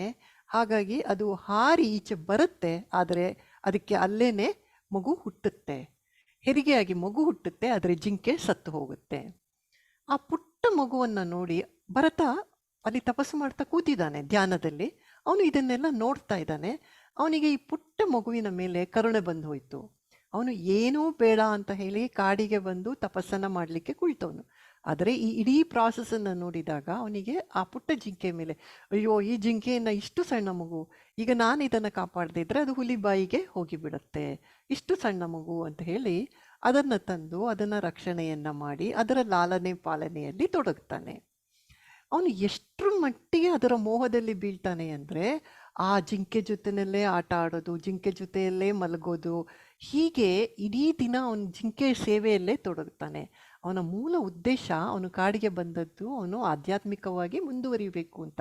ಅವನು ಆಧ್ಯಾತ್ಮಿಕವಾಗಿ ಎಷ್ಟು ಮುಂದುವರೆದಿರ್ತಾನೆ ಅಂದರೆ ಆ ನವವಿಧವಾದ ಭಕ್ತಿಯಲ್ಲಿ ಅವನು 8 ಹಂತಗಳನ್ನು ದಾಟಿ ಇನ್ನು ಲಾಸ್ಟ್ ಒಂದು ಸ್ಟೇಜ್ ಮಾತ್ರ ಬಾಕಿ ಉಳಿದಿರುತ್ತೆ ಅವನಿಗೆ. ಆದರೆ ಈಗ ಅವನಿಗೇನಾಯಿತು, ಜಿಂಕೆಯ ಮೋಹದಲ್ಲಿ ಬಿದ್ದು ಹೋಗ್ತಾನೆ. ಸೊ ಹೀಗೆ ಆಗುವಾಗ ಒಂದು ದಿನ ಬೆಳಿಗ್ಗೆ ಏಳುವಾಗ ಜಿಂಕೆ ಕಾಣೋದಿಲ್ಲ. ಜಿಂಕೆ ಹೆಸರು ಹೇಳ್ಕೊಂಡು ಹುಡುಕ್ತಾನೆ, ಜಿಂಕೆ ಎಲ್ಲೂ ಇಲ್ಲ. ಹಾಗೆ ಆ ಜಿಂಕೆಯನ್ನು ಹುಡುಕೊಂಡು ಹೋಗ್ತಾ ಇದ್ದಾಗ ಕಾಡಲ್ಲಿ ಒಂದು ಕಂದರದಲ್ಲಿ ಬಿದ್ದು ಹೋಗ್ತಾನೆ ಅವನು. ಸೊ ಕಂದರದಲ್ಲಿ ಬಿದ್ದು ಹೋದಾಗ ಅವನು ಇನ್ನೇನು ಸಾಯಬೇಕು, ಆಗಲೂ ಅವನಿಗೆ ಕಾಣೋದು ಜಿಂಕೆಯ ಮುಖವೇ ಕಾಣ್ತಾ ಇರುತ್ತೆ. ಹಾಗಾಗಿ ಅವನು ಆ ಕಂದರದಲ್ಲಿ ಬಿದ್ದು ಸತ್ತು ಹೋಗ್ತಾನೆ. ಅವನ ಕಣ್ಣಿಗೆ ಜಿಂಕೆಯ ಮುಖ ಬಂದಿದ್ದರಿಂದ ಭಗವಂತ ಏನು ಹೇಳ್ತಾರೆ, ಅಂತ್ಯಕಾಲೇಚ ಮಾಮೇವ ಸ್ಮರಣ್ ಮುಕ್ತ್ಯ ಕಲೇವರಂ. ಯಾರು ಕಡೆಗೆ ಸಾಯುವಾಗ ಏನನ್ನು ಕಾಣ್ತಾರೋ ಅವರಿಗೆ ಅದೇ ಆಗಿ ಅವರು ಹುಟ್ಟುತ್ತಾರೆ. ಹಾಗಾಗಿ ಅವನು ಮುಂದೆ ಜಿಂಕೆಯಾಗಿ ಜನ್ಮ ತಾಳ್ತಾನೆ ನೆಕ್ಸ್ಟ್ ಜನ್ಮದಲ್ಲಿ. ಸೊ ಈ ಜಿಂಕೆ ಜನ್ಮದಲ್ಲಿ ಬಂದಾಗ ಏನಾಗುತ್ತೆ, ಆದರೆ ಇವನಿಗೆ ಹಳೆಯ ಎಲ್ಲವೂ ಕೂಡ ಅವನಿಗೆ ನೆನಪಿರುತ್ತೆ. ಹಳೇದು ಎಲ್ಲವೂ ಅವನಿಗೆ ನೆನಪಿರುತ್ತೆ. ಯಾಕೆ? ಭಗವಂತನ ಕೃಪೆ. ಅವನು ಇದರಲ್ಲಿ ಪ್ರತಿಯೊಂದು ಅವನಿಗೆ ಕೇಳಿಸಿದೆ ಅಲ್ವಾ. ಭಕ್ತಿ ಮಾರ್ಗದಲ್ಲಿ ಅವನು ಬಂದಿದ್ದಾನೆ, ಹಾಗಾಗಿ ಅವನಿಗೆ 8 ಹಂತಗಳನ್ನು ದಾಟಿ ಬಂದಿದ್ದಾನೆ. ಹಾಗಾಗಿ ಭಗವಂತನ ಕೃಪೆಯಿಂದ ಅವನು ಜಿಂಕೆಯಾಗಿದ್ದಾಗಲೂ ಕೂಡ ಅವನು ತಾನು ಹಿಂದೆ ರಾಜ ಆಗಿದ್ದೆ, ಈ ಥರ ಕಂದರದಲ್ಲಿ ಬಿದ್ದು ಸತ್ತೆ, ಪ್ರತಿಯೊಂದು ಅವನಿಗೆ ನೆನಪಿರುತ್ತೆ. ಅದಕ್ಕೋಸ್ಕರ ಅವನು ಒಂದು ಆಶ್ರಮದಲ್ಲಿ ಈ ಜಿಂಕೆ ಹೋಗಿ ಅಲ್ಲಿ ಪ್ರವಚನ ಆಗ್ತಾ ಇದ್ರೆ ಅಲ್ಲಿ ಕೂತ್ಕೊಂಡು ಕೇಳಿಸ್ಕೊಳ್ತಾ ಇರುತ್ತೆ ಜಿಂಕೆ. ಈ ಥರ ತನ್ನ ಜಿಂಕೆಯ ಜೀವನವನ್ನು, ಜಿಂಕೆಯ ದೇಹವನ್ನು ಅವನು ತ್ಯಜಿಸ್ತಾನೆ. ಜಿಂಕೆಯ ಇದರಲ್ಲಿ ಅವನ ಆಯುಷ್ಯ ಪೂರ್ಣ ಆದಮೇಲೆ ನೆಕ್ಸ್ಟ್ ಜನ್ಮದಲ್ಲಿ ಅವನು ಒಂದು ಸದ್ಬ್ರಾಹ್ಮಣನ ಸಂಸಾರದಲ್ಲಿ ಹುಟ್ಟುತ್ತಾನೆ. ಈ ಸದ್ಬ್ರಾಹ್ಮಣನ ಸಂಸಾರದಲ್ಲಿ ಹುಟ್ಟಿದಾಗಲೂ ಅವನ 2 ಜನ್ಮದ್ದು ಅವನಿಗೆ ನೆನಪಿದೆ. ಆಗ ಅವನೇನು ಮಾಡ್ತಾನೆ, ನಾನು ಈ ಸತಿ ತುಂಬ ಕೇರ್ಫುಲ್ ಆಗಿರಬೇಕು, ಯಾಕೆಂದರೆ 2 ಜನ್ಮದಲ್ಲಿ ಹೀಗಾಗೋಗಿದ್ದೀನಿ, ಈ ಜನ್ಮದಲ್ಲಿ ನಾನು ಅದನ್ನು ಹಾಳಾಗ್ಲಿಕ್ಕೆ ಬಿಡಲ್ಲ ಅಂತ ಹೇಳಿ ಅವನು ಜಡಭರತ ಆಗಿಬಿಡ್ತಾನೆ. ಯಾರ ಜೊತೆಗೂ ಮಾತಿಲ್ಲ, ಕತೆ ಇಲ್ಲ, ಒಂದು ಪೆದ್ದನ ಥರ ಇರೋದು. ಅವನು ನೋಡ್ಲಿಕ್ಕೆ ಕ್ಲೀನಾಗೂ ಇರೋದಿಲ್ಲ, ಹರಕು ಬಟ್ಟೆಯನ್ನು ಹಾಕ್ಕೊಳ್ಳೋದು. ಹೀಗೆ ಆ ಬ್ರಾಹ್ಮಣನಿಗೆ ಬೇರೆ ಬೇಕಾದಷ್ಟು ಮಕ್ಕಳಿರ್ತಾರೆ, ಎಲ್ಲರೂ ಕೂಡ ಇವನನ್ನು ತಾತ್ಸಾರವಾಗಿ ನೋಡ್ತಾರೆ. ಇವನಿಗೊಂದು ಬೇಡದ ಕೆಲಸ ಕೊಡೋದು, ಯಾವುದೋ ಹೊಲ ಕಾಯೋ ಕೆಲಸ ಕೊಡೋದು, ಹೀಗೆ ಅದನ್ನು ಕೂಡ ಇವನು ಸರಿಯಾಗಿ ಮಾಡ್ತಾ ಇರಲ್ಲ. ಸುಮ್ಮನೆ ಹೋಗಿ ಕೂತಿರ್ತಾನೆ. ಅಲ್ಲಿ ಹೇಳ್ತಾರೆ, ಇವನು ಹೊಲದಲ್ಲಿ ಹಕ್ಕಿಗಳನ್ನು ಓಡಿಸೋಕ್ಕೆ ಇವನು ಕೂತ್ರೆ ಇವನ ತಲೆ ಮೇಲೆ ಬಂದು ಕೂತು ಹಕ್ಕಿಗಳು ಅಲ್ಲಿದ್ದದ್ದನ್ನು ತಿಂದು ಹೋಗ್ತಿದ್ರು, ಇವನು ಮಾತಾಡ್ತಿರ್ಲಿಲ್ವಂತೆ. ಅಯ್ಯೋ ಪಾಪ ಅಂತ. ಅಷ್ಟು ಅವನು ಜಡನಾಗಿ ಇರ್ತಿದ್ನಂತೆ. ಆಗ ಒಮ್ಮೆ ಅವನು ಈ ಥರ ಇದ್ದಾಗ ಒಮ್ಮೆ ರಘುಗಣ ಅನ್ನುವಂಥ ಒಬ್ಬ ರಾಜ, ಒಂದು ಚಿಕ್ಕ ಊರಿನ ರಾಜ, ಅವನು ಏನು ಮಾಡ್ತಾನೆ, ಅವನು ಒಂದು ಆಧ್ಯಾತ್ಮಿಕ ವಿಚಾರವಾಗಿ ಪ್ರವಚನವನ್ನು ಕೇಳಲಿಕ್ಕೆ ಒಂದು ಕಡೆಗೆ ಹೋಗ್ತಾ ಇರ್ತಾನೆ. ಅಲ್ಲಿನ ಪದ್ಧತಿ ಏನಪ್ಪ ಅಂದರೆ, ಒಂದೂರಿಂದ ಇನ್ನೊಂದು ಊರಿಗೆ ಹೋಗುವಾಗ ಆ ಊರಲ್ಲಿ ಯಾರಿರ್ತಾರೆ ಅವರು ರಾಜನನ್ನು ಹೊತ್ಕೊಂಡು ಹೋಗ್ತಾರೆ ಮುಂದಿನ ಊರಿಗೆ. ಹೀಗೆ ಈ ಊರಿಗೆ ಬಂದಾಗ ಏನಾಗುತ್ತೆ, ರಾಜನ ಪಲ್ಲಕ್ಕಿ ಹೊರಲಿಕ್ಕೆ ಕೇವಲ 3 ಜನ ಇರ್ತಾರೆ, ಒಬ್ಬ ಜನ ಶಾರ್ಟೇಜ್ ಇರ್ತಾರೆ, ಒಂದು ವ್ಯಕ್ತಿ ಶಾರ್ಟ್ ಇರ್ತಾರೆ. ಆಗ ರಾಜ ನೋಡ್ತಾನೆ, ಇವನು ದಷ್ಟಪುಷ್ಟವಾಗಿದ್ದಾನೆ, ಎತ್ತರವಾಗಿದ್ದಾನೆ, ಕರೀತಾನೆ ಇವನನ್ನು, ಬಾ ಪಲ್ಲಕ್ಕಿ ಹೊರು ಅಂತ. ಇವನು ಮಾತಾಡೋದಿಲ್ಲ, ಬಂದು ಸುಮ್ಮನೆ ಪಲ್ಲಕ್ಕಿಯನ್ನು ಹೊತ್ಕೊಂಡು ಹೋಗ್ತಾ ಇದ್ದಾನೆ ಅವರ ಜೊತೆ. ಅಲ್ಲಿ ದಾರಿಯಲ್ಲಿ ಏನಾಗುತ್ತೆ, ಇವನು ಮಾತಿಲ್ಲ, ಕತೆ ಇಲ್ಲ, ಜಡ ಬರುತ್ತಾ ಇವನು. ದಾರಿಯಲ್ಲಿ ಏನಾಗುತ್ತೆ, ಹೋಗುವಾಗ ರಸ್ತೆಯಲ್ಲಿ ಕಾಡು ದಾರಿ ಎಲ್ಲ, ಇರುವೆಗಳು, ಹುಳಗಳು ಎಲ್ಲ ಇರುತ್ತೆ. ಆದರೆ ಉಳಿದ 3 ಅವರು ಭಕ್ತರಲ್ಲ, ಹಾಗಾಗಿ ಅವರು ಅದನ್ನು ತುಳಿದುಕೊಂಡೇ ಹೋಗ್ತಾ ಇರ್ತಾರೆ. ಆದರೆ ಇವನು ಭಾಳ ಕೇರ್ಫುಲ್, ಇವನು ಈ ಜನ್ಮದಲ್ಲಿ ಯಾರಿಗೂ ಅನ್ಯಾಯ ಮಾಡಲ್ಲ ಅಂತ ಯೋಚಿಸಿದ್ದಾನೆ ಅಲ್ವಾ. ಹಾಗಾಗಿ ಇವನೇನು ಮಾಡ್ತಿರ್ತಾನೆ, ಆ ಥರ ಹುಳಗಳು, ಉಪ್ಪಟೆಗಳು ಬಂದಾಗ ಜಂಪ್ ಮಾಡಿಕೊಂಡು ಆಚೆ ಈಚೆ ಮಾಡಿಕೊಂಡು ಪಲ್ಲಕ್ಕಿನ ಹೋಗ್ತಾ ಇದ್ದಾನೆ. ಆದರೆ ಪಲ್ಲಕ್ಕಿ ಮೇಲೆ ಕುಳಿತ ರಾಜನಿಗೆ ಏನಾಗ್ತಾ ಇದೆ, ಪಲ್ಲಕ್ಕಿ ಸ್ವಿಂಗ್ ಆಗ್ತಾ ಇದೆ, ಆಚೆ ಈಚೆ ಆಗ್ತಾ ಇದೆ. ರಾಜನಿಗೆ ಕೋಪ, ಯಾಕೆ ಹೀಗೆ ಹೊರ್ತಾ ಇದ್ದೀರಾ ಅಂದಾಗ ಅವ್ರು 3 ಹೇಳ್ತಾರೆ, ನಾವು ಸರಿ ಹೊರ್ತಾ ಇದ್ದೀವಿ, ಅವನಿಗೆ ಹೊರಲಿಕ್ಕೆ ಬರಲ್ಲ ಕಾಣುತ್ತೆ, ಅದಕ್ಕೆ ಅವನು ಸರಿ ಹೊರ್ತಾ ಇಲ್ಲ, ಹೊಸಬಾ ಅಂತ ಹೇಳ್ತಾರೆ. ಆಗ ರಾಜ ಅವನಿಗೆ ಹೇಳ್ತಾನೆ, ರಾಜ ಅವನನ್ನು ಮೂದಲಿಸ್ತಾನೆ. ಆ್ಯಕ್ಚುಲಿ ತುಂಬ ಮೂದಲಿಕೆ ಮಾತುಗಳನ್ನು ಎಲ್ಲ ಹೇಳಲಿಕ್ಕೆ ಶುರು ಮಾಡ್ತಾನೆ. ಆಗ ರಘುಗಣನಿಗೆ ಇವನು ಹೇಳಿದಂಥ ಒಂದು ಮಾತು ರಘುಗಣನಿಗೆ ಆಶ್ಚರ್ಯವನ್ನು ತರುತ್ತೆ. ಅವನು ಹೇಳ್ತಾನೆ, ನೀನು ರಾಜ ಅಂತ ಹೇಳ್ತೀಯಾ, ಹಾಗೆ ಏನೋ ಒಂದು ಆಧ್ಯಾತ್ಮಿಕ ವಿಷಯವಾಗಿ ಅವನು ಹೇಳ್ತಾನೆ. ಅದನ್ನು ಕೇಳಿ ರಾಜ ತಕ್ಷಣ ರಥದಿಂದ, ಪಲ್ಲಕ್ಕಿಯಿಂದ ಇಳಿದು, ನೀನು ಯಾರು ಹೇಳು, ಇಷ್ಟೊಂದು ಆಧ್ಯಾತ್ಮಿಕವಾಗಿ ಮಾತಾಡಬೇಕಾದ್ರೆ ಖಂಡಿತ ನೀನು ಯಾರೋ ಯೋಗಿ ಇರಬೇಕು ಅಂತ ಹೇಳ್ತಾನೆ. ಖಂಡಿತ ಇದು ಸಾಧಾರಣ ಮನುಷ್ಯನಿಗೆ ಈ ಥರ ಬರೋದಿಲ್ಲ, ನೀನು ಯಾರು ನಿಜವಾಗ್ಲಿ ಹೇಳು ಅಂತ ಅವನನ್ನು ಕೇಳ್ತಾನೆ. ಆಗ ಭರತ ಅವನಿಗೆ ಹೇಳ್ತಾನೆ, ನೀನು ರಘುಗಣ ಈ ರಾಜ್ಯದ ರಾಜ, ನಾನು ಇಡೀ ಪ್ಲ್ಯಾನೆಟ್ಟಿಗೆ, ಪೃಥ್ವಿಗೆ ನಾನು ರಾಜನಾಗಿದ್ದೆ 2 ಜನ್ಮದ ಮುಂದೆ, ಇವತ್ತು ನಿನ್ನ ಪಲ್ಲಕ್ಕಿಯನ್ನು ಹೊರ್ತಾ ಇದ್ದೀನಿ. ಯಾಕೆಂದರೆ ಹೀಗೆಲ್ಲ ಆಯಿತು, ಹಾಗಾಗಿ ಯಾರಿಗೂ ಯಾವುದೂ ಶಾಶ್ವತ ಅಲ್ಲ ಅನ್ನುವ ಎಲ್ಲ ಆತ್ಮದ ಜ್ಞಾನವನ್ನು ಅವನಿಗೆ ಕೊಡ್ತಾನೆ. ಸೊ ಅವನ ಜೀವನದಿಂದ ಆಧ್ಯಾತ್ಮಿಕ ಪ್ರಯತ್ನಗಳು ಅಥವಾ ಯೋಗಾಭ್ಯಾಸಗಳು ವ್ಯರ್ಥವಾಗುವುದೇ ಇಲ್ಲ ಎಂದು ತಿಳಿಯುತ್ತದೆ. ಇದನ್ನು ಪ್ರಭುಪಾದರು ಯಾಕೆ ಹೇಳಿದ್ದಾರೆ ಅಂದರೆ, ಅವನು ನವವಿಧವಾದ ಭಕ್ತಿಯಲ್ಲಿ 8 ಸ್ಟೇಜ್ ಬಂದಿದ್ದ, ಮುಂದೆ ಜಿಂಕೆ ಜೀವನದಲ್ಲೂ ಅದು ವೇಸ್ಟ್ ಆಗಲಿಲ್ಲ, ಹಾಗೆಯೇ ಅವನು ಜಡಭರತನಾಗಿ ಮೋಕ್ಷವನ್ನು ಪಡಿತಾನೆ, ಅಲ್ಲಿಯೂ ಕೂಡ ಅವನಿಗೆ ವೇಸ್ಟ್ ಆಗಲಿಲ್ಲ.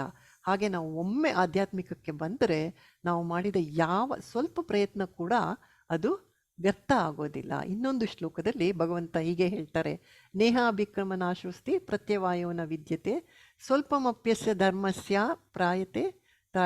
ತ್ರಾಯತೆ ಮಹತೋ ಭಯಾತ್. ಮಹಾಭಯದಿಂದ ಇದು ನಮ್ಮನ್ನು ಕಾಪಾಡುತ್ತೆ ಅಂತ. ಭಗವಂತನ ಕೃಪೆಯಿಂದ ಯೋಗಿಗೆ ಕೃಷ್ಣ ಪ್ರಜ್ಞೆಯಲ್ಲಿ ಪರಿಪೂರ್ಣತೆಯನ್ನು ಪಡೆದುಕೊಳ್ಳಲು ಮತ್ತೆ ಮತ್ತೆ ಅವಕಾಶಗಳು ಲಭ್ಯವಾಗುತ್ತವೆ.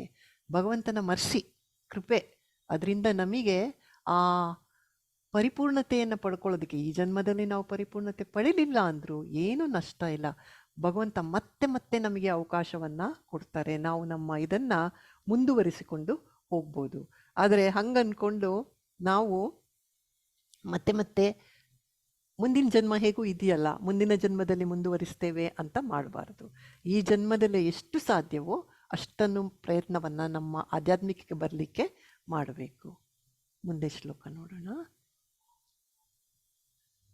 ಯಾರು ಓದ್ತೀರಿ? ಹರೇ ಕೃಷ್ಣ. ಹರೇ ಕೃಷ್ಣ ಮಾತಾಜಿ. ನಾನು ಓದ್ಲಾ ಮಾತಾಜಿ? ಹಾ, ಶ್ರುತಿ ಮಾತಾಜಿ ಓದಿ. ನಂತರ ಓದಿ ಮಾತಾಜಿ. ಇವ್ರಿಗೆ ಶ್ರುತಿಯವ್ರಿಗೆ ಹೇಳ್ತೀನಿ ಈಗ. ಪೂರ್ವಾಭ್ಯಾಸೇನ ತೇನೈವ ಕ್ರಿಯತೆ ಹ್ಯವಶೋಪಿ ಸಹ ಜಿಜ್ಞಾಸುರಪಿ ಯೋಗಸ್ಯ ಶಬ್ದ ಬ್ರಹ್ಮಾತಿ ವರ್ತತೆ. ಪೂರ್ವಾಭ್ಯಾಸೇನ ತೇನೈವ ಕ್ರಿಯತೆ ಹ್ಯವಶೋಪಿ ಸಹ ಜಿಜ್ಞಾಸುರಪಿ ಯೋಗಸ್ಯ ಶಬ್ದ ಬ್ರಹ್ಮಾತಿ ವರ್ತತೆ. ಓದ್ಲಾ ಮಾತಾಜಿ? ಓದಿ ಮಾತಾಜಿ, ಓದಿ. ಹಾ ಮಾತಾಜಿ. ಪೂರ್ವಾಭ್ಯಾಸೇನ ತೇನೈವ ಕ್ರಿಯತೆ ಹ್ಯವಶೋಪಿ ಸಹ ಜಿಜ್ಞಾಸುರಪಿ ಯೋಗಸ್ಯ ಶಬ್ದ ಬ್ರಹ್ಮಾತಿ ವರ್ತತೆ. ಹರೇ ಕೃಷ್ಣ ಮಾತಾಜಿ, ಧನ್ಯವಾದಗಳು. ಹರೇ ಕೃಷ್ಣ. ಮತ್ತೆ ಶಾಂತಲಾ ಮಾತಾಜಿ. ಹರೇ ಕೃಷ್ಣ ಮಾತಾಜಿ. ಹರೇ ಕೃಷ್ಣ. ಜಯಲಕ್ಷ್ಮಿ ಮೇಟಿ ಮಾತಾಜಿ. ಹರೇ ಕೃಷ್ಣ. ಓದ್ತೀನಿ ಮಾತಾಜಿ. ಓದಿ. ಹರೇ ಕೃಷ್ಣ. ಶ್ಲೋಕ ಓದಿ ಮಾತಾಜಿ. ಹಾ, ಸರಿ.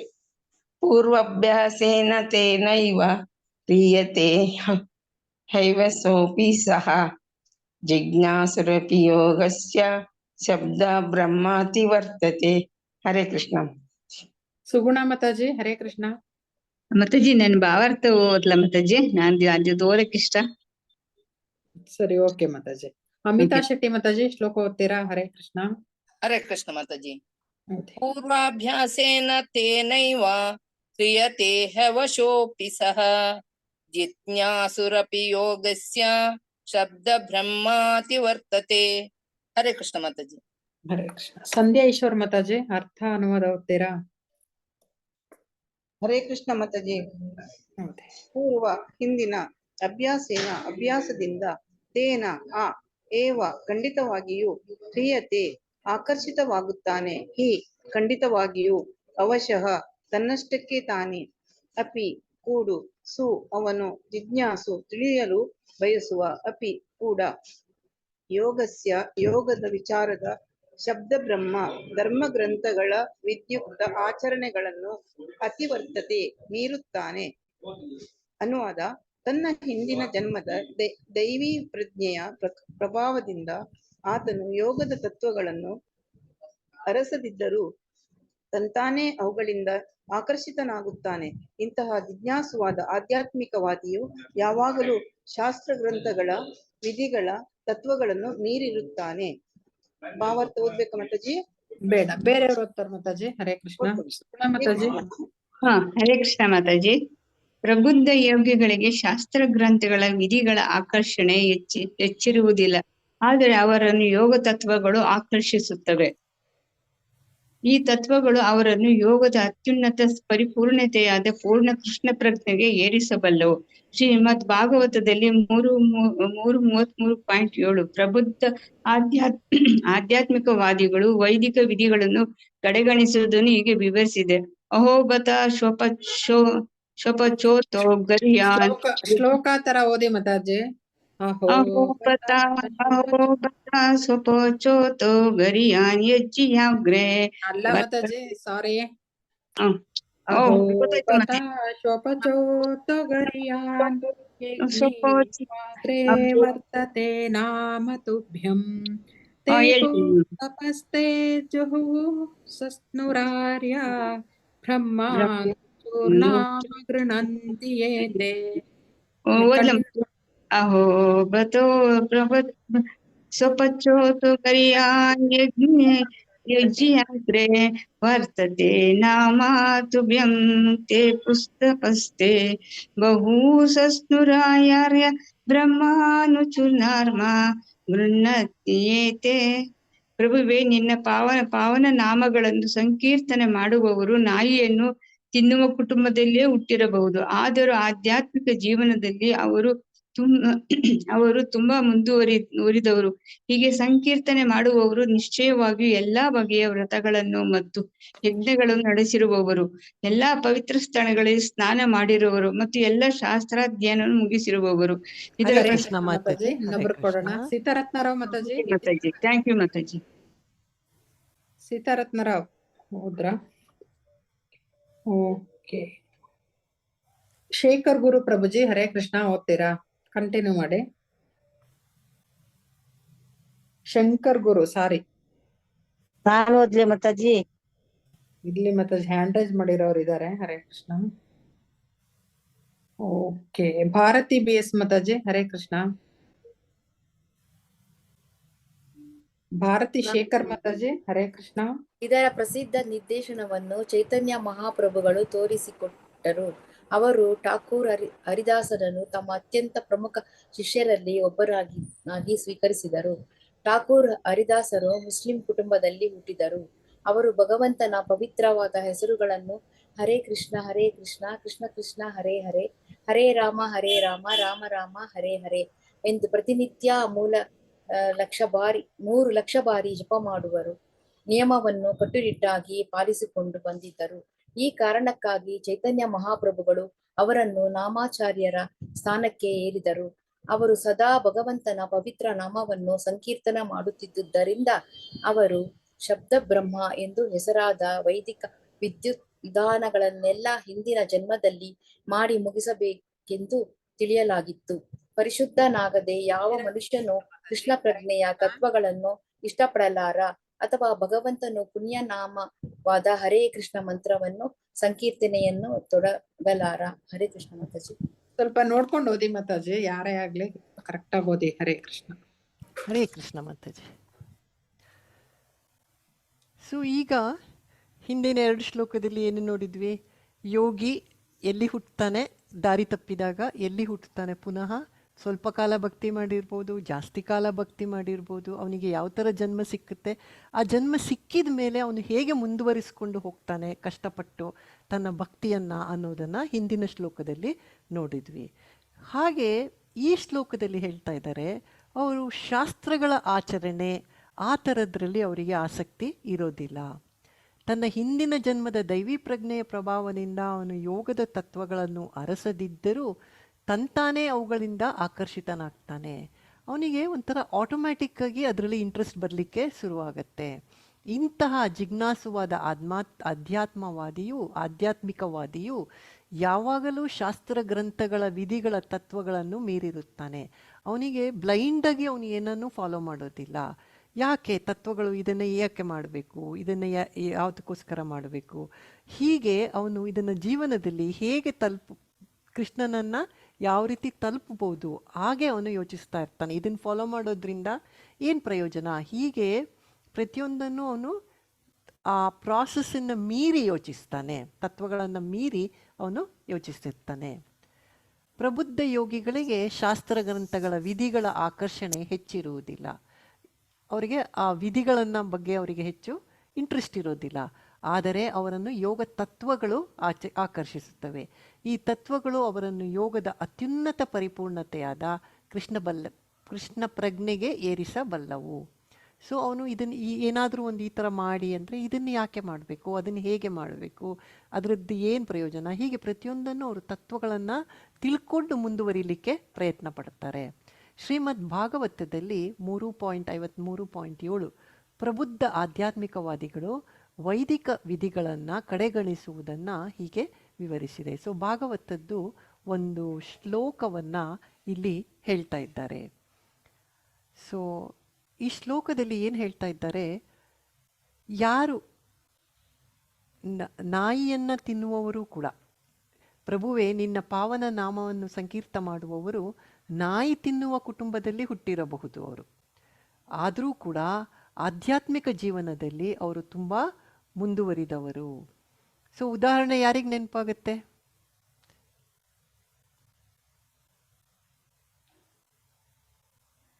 ಹರಿದಾಸ ಠಾಕೂರ್ ಮಾತಾಜಿ. ಹರಿದಾಸ ಠಾಕೂರ್, ಕರೆಕ್ಟ್. ಹರಿದಾಸ ಠಾಕೂರು ಮುಸ್ಲಿಂ ಕುಟುಂಬದಲ್ಲಿ ಹುಟ್ಟಿರ್ತಾರೆ ಅಲ್ವಾ? ಆದರೂ ಕೂಡ ದಿನಕ್ಕೆ 3 ಲಕ್ಷ ಜಪವನ್ನು ಮಾಡ್ತಾಯಿದ್ರು. ಅವರು ಹುಟ್ಟಿದ ಕುಟುಂಬ ಅವರಿಗೆ ಮುಖ್ಯ ಅಲ್ಲ ಅಲ್ವಾ? ಪ್ರಸಿದ್ಧ ನಿರ್ದೇಶನವನ್ನು ಚೈತನ್ಯ ಮಹಾಪ್ರಭುಗಳು ತೋರಿಸಿಕೊಟ್ಟರು. ಅವರು ಹರಿದಾಸ ಠಾಕೂರರನ್ನು ತಮ್ಮ ಪ್ರಮುಖ ಶಿಷ್ಯರಲ್ಲಿ ಒಬ್ಬರನ್ನಾಗಿ ಸ್ವೀಕರಿಸಿದರು. ಅವರು ಮುಸ್ಲಿಂ ಕುಟುಂಬದಲ್ಲಿ ಹುಟ್ಟಿದ್ರು. ದಿನ ನಾವೀಗ 16 ರೌಂಡ್ ಮಾಡಲಿಕ್ಕೆ ಎಷ್ಟು ಕಷ್ಟಪಡ್ತೀವಿ ಅಲ್ವಾ? ಅವರು 16 ಒಂದು ರೌಂಡ್ ಅಂತ ತಗೊಂಡ್ರೆ ಆ ಥರ 192 ರೌಂಡ್ ದಿನಕ್ಕೆ ಮಾಡ್ತಾಯಿದ್ರು. ಅಂದರೆ ಆಲ್ಮೋಸ್ಟ್ 23 ಅವರ್ಸ್, 22 to 23 ಅವರ್ಸ್, 22-23 ಗಂಟೆಗಳ ಕಾಲ ಅವರು ಜಪವನ್ನು ಮಾಡ್ತಾಯಿದ್ರು. ಹಾಗಾಗಿ ಇವರ ಭಕ್ತಿಯನ್ನು ನೋಡಿ ಅವರಿಗೆ ನಾಮಾಚಾರಿ ಅಂತ ಅವರಿಗೆ ಬಿರುದನ್ನು ಕೊಟ್ಟಿರ್ತಾರೆ ಚೈತನ್ಯ ಮಹಾಪ್ರಭುಗಳು. ಇಲ್ಲಿ ತೇಪುಸ್ ತಪಸ್ತೆ ಜುಹುವು ಅಂತ ಹೇಳ್ತಾರೆ. ಯಾರು ಹರಿನಾಮವನ್ನು ಮಾಡ್ತಾರೋ ಅವರು ಎಲ್ಲ ತಪಸ್ಸನ್ನು, ಎಲ್ಲ ರೀತಿಯ ತಪಸ್ಸುಗಳನ್ನು ಹಿಂದಿನ ಜನ್ಮದಲ್ಲಿ ಮಾಡಿ ಮುಗಿಸಿರ್ತಾರಂತೆ. ಜುಹುವು ಅಂತ ಹೇಳಿದರೆ ಎಲ್ಲ ತ್ಯಾಗಗಳನ್ನು ಮಾಡಿ ಮುಗಿಸಿರ್ತಾರೆ.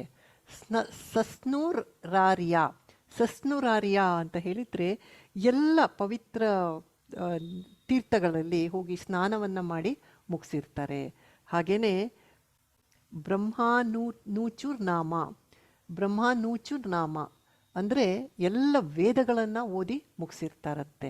ಹಾಗೆ ಯಾರು ಈ ಎಲ್ಲವನ್ನ ಮಾಡಿ ಮುಗಿಸಿರ್ತಾರೆ, ಅಂದರೆ ತಪಸ್ಸನ್ನು ಮಾಡಿ ಮುಗಿಸಿದ್ದಾರೆ, ತ್ಯಾಗವನ್ನು ಮಾಡಿ ಮುಗಿಸಿದ್ದಾರೆ, ತೀರ್ಥ ಸ್ನಾನಗಳಲ್ಲಿ ಸ್ನಾನವನ್ನು ಮಾಡಿ ಮುಗಿಸಿದ್ದಾರೆ, ಎಲ್ಲ ವೇದಗಳನ್ನು ಓದಿರ್ತಾರೆ, ಅಂತಹವರು ಬಂದು ಇಲ್ಲಿ ಹರಿಸಂಕೀರ್ತನೆಯನ್ನು ಮಾಡುವಂಥ ಪುಣ್ಯವನ್ನು ಪಡೀತಾರೆ. ಬೇರೆಯವರಿಗೆ ಅಷ್ಟು ಸುಲಭವಾಗಿ ಮಾಡಲಿಕ್ಕೆ ನೀವು ಮಾಡಿ ಅಂತ ಹೇಳಿದ್ರು ಅವರು ಮಾಡೋದಿಲ್ಲ. ಯಾಕೆ? ಅವರ ಹಿಂದಿನ ಕರ್ಮ ಅವರನ್ನು ಬಿಡೋದಿಲ್ಲ ಹಾಗೆ ಮಾಡಲಿಕ್ಕೆ. ಹಾಗಾಗಿ ಇದನ್ನು ಯಾರು ಚಾಂಟಿಂಗನ್ನು ಮಾಡ್ತಾರೋ ಅವರು ಕೂಡ ನಾವೆಲ್ಲರೂ ಪುಣ್ಯವಂತರು ಅಂತಲೇ ತಿಳ್ಕೊಳ್ಬೇಕು. ಹಿಂದಿನ ಜನ್ಮದಲ್ಲಿ ನಾವು ಮಾಡಿದಂತಹ ಪುಣ್ಯ ಕಾರ್ಯಗಳಿಂದ ನಾವು ಈಗ ಅಟ್ಲೀಸ್ಟ್ ಬಂದು ಚಾಂಟಿಂಗನ್ನು ಮಾಡಲಿಕ್ಕೆ ಸ್ಟಾರ್ಟ್ ಮಾಡಿದ್ದೇವೆ.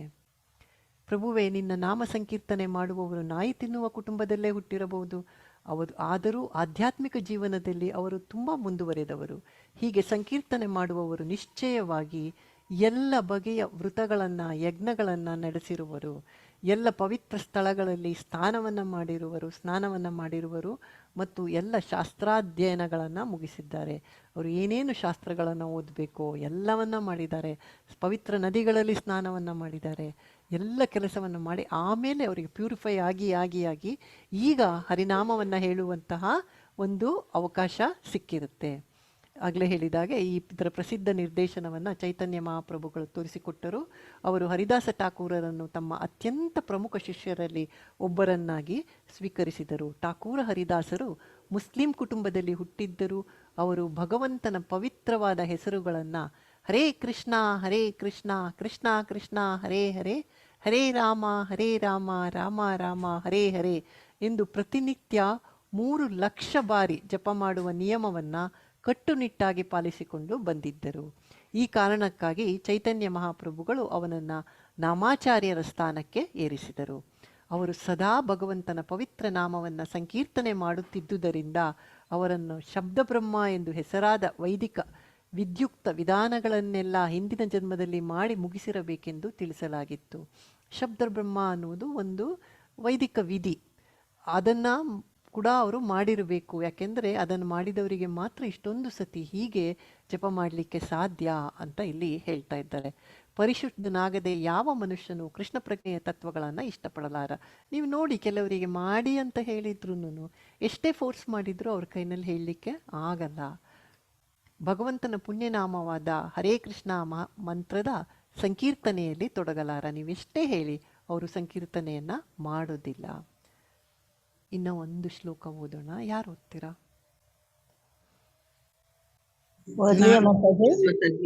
ಹಾ, ಓದಿ.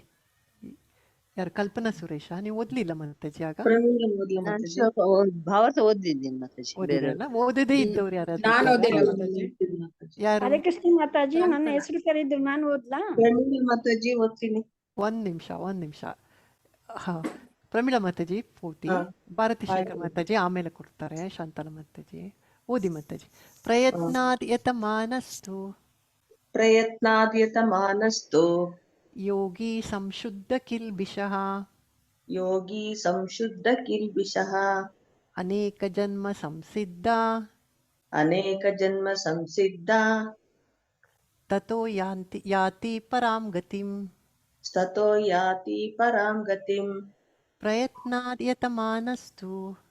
ಪ್ರಯತ್ನಾದ್ಯತಮಾನಸ್ತು ಯೋಗಿ ಸಂಶುದ್ಧ ಕಿಲ್ಬಿಷಃ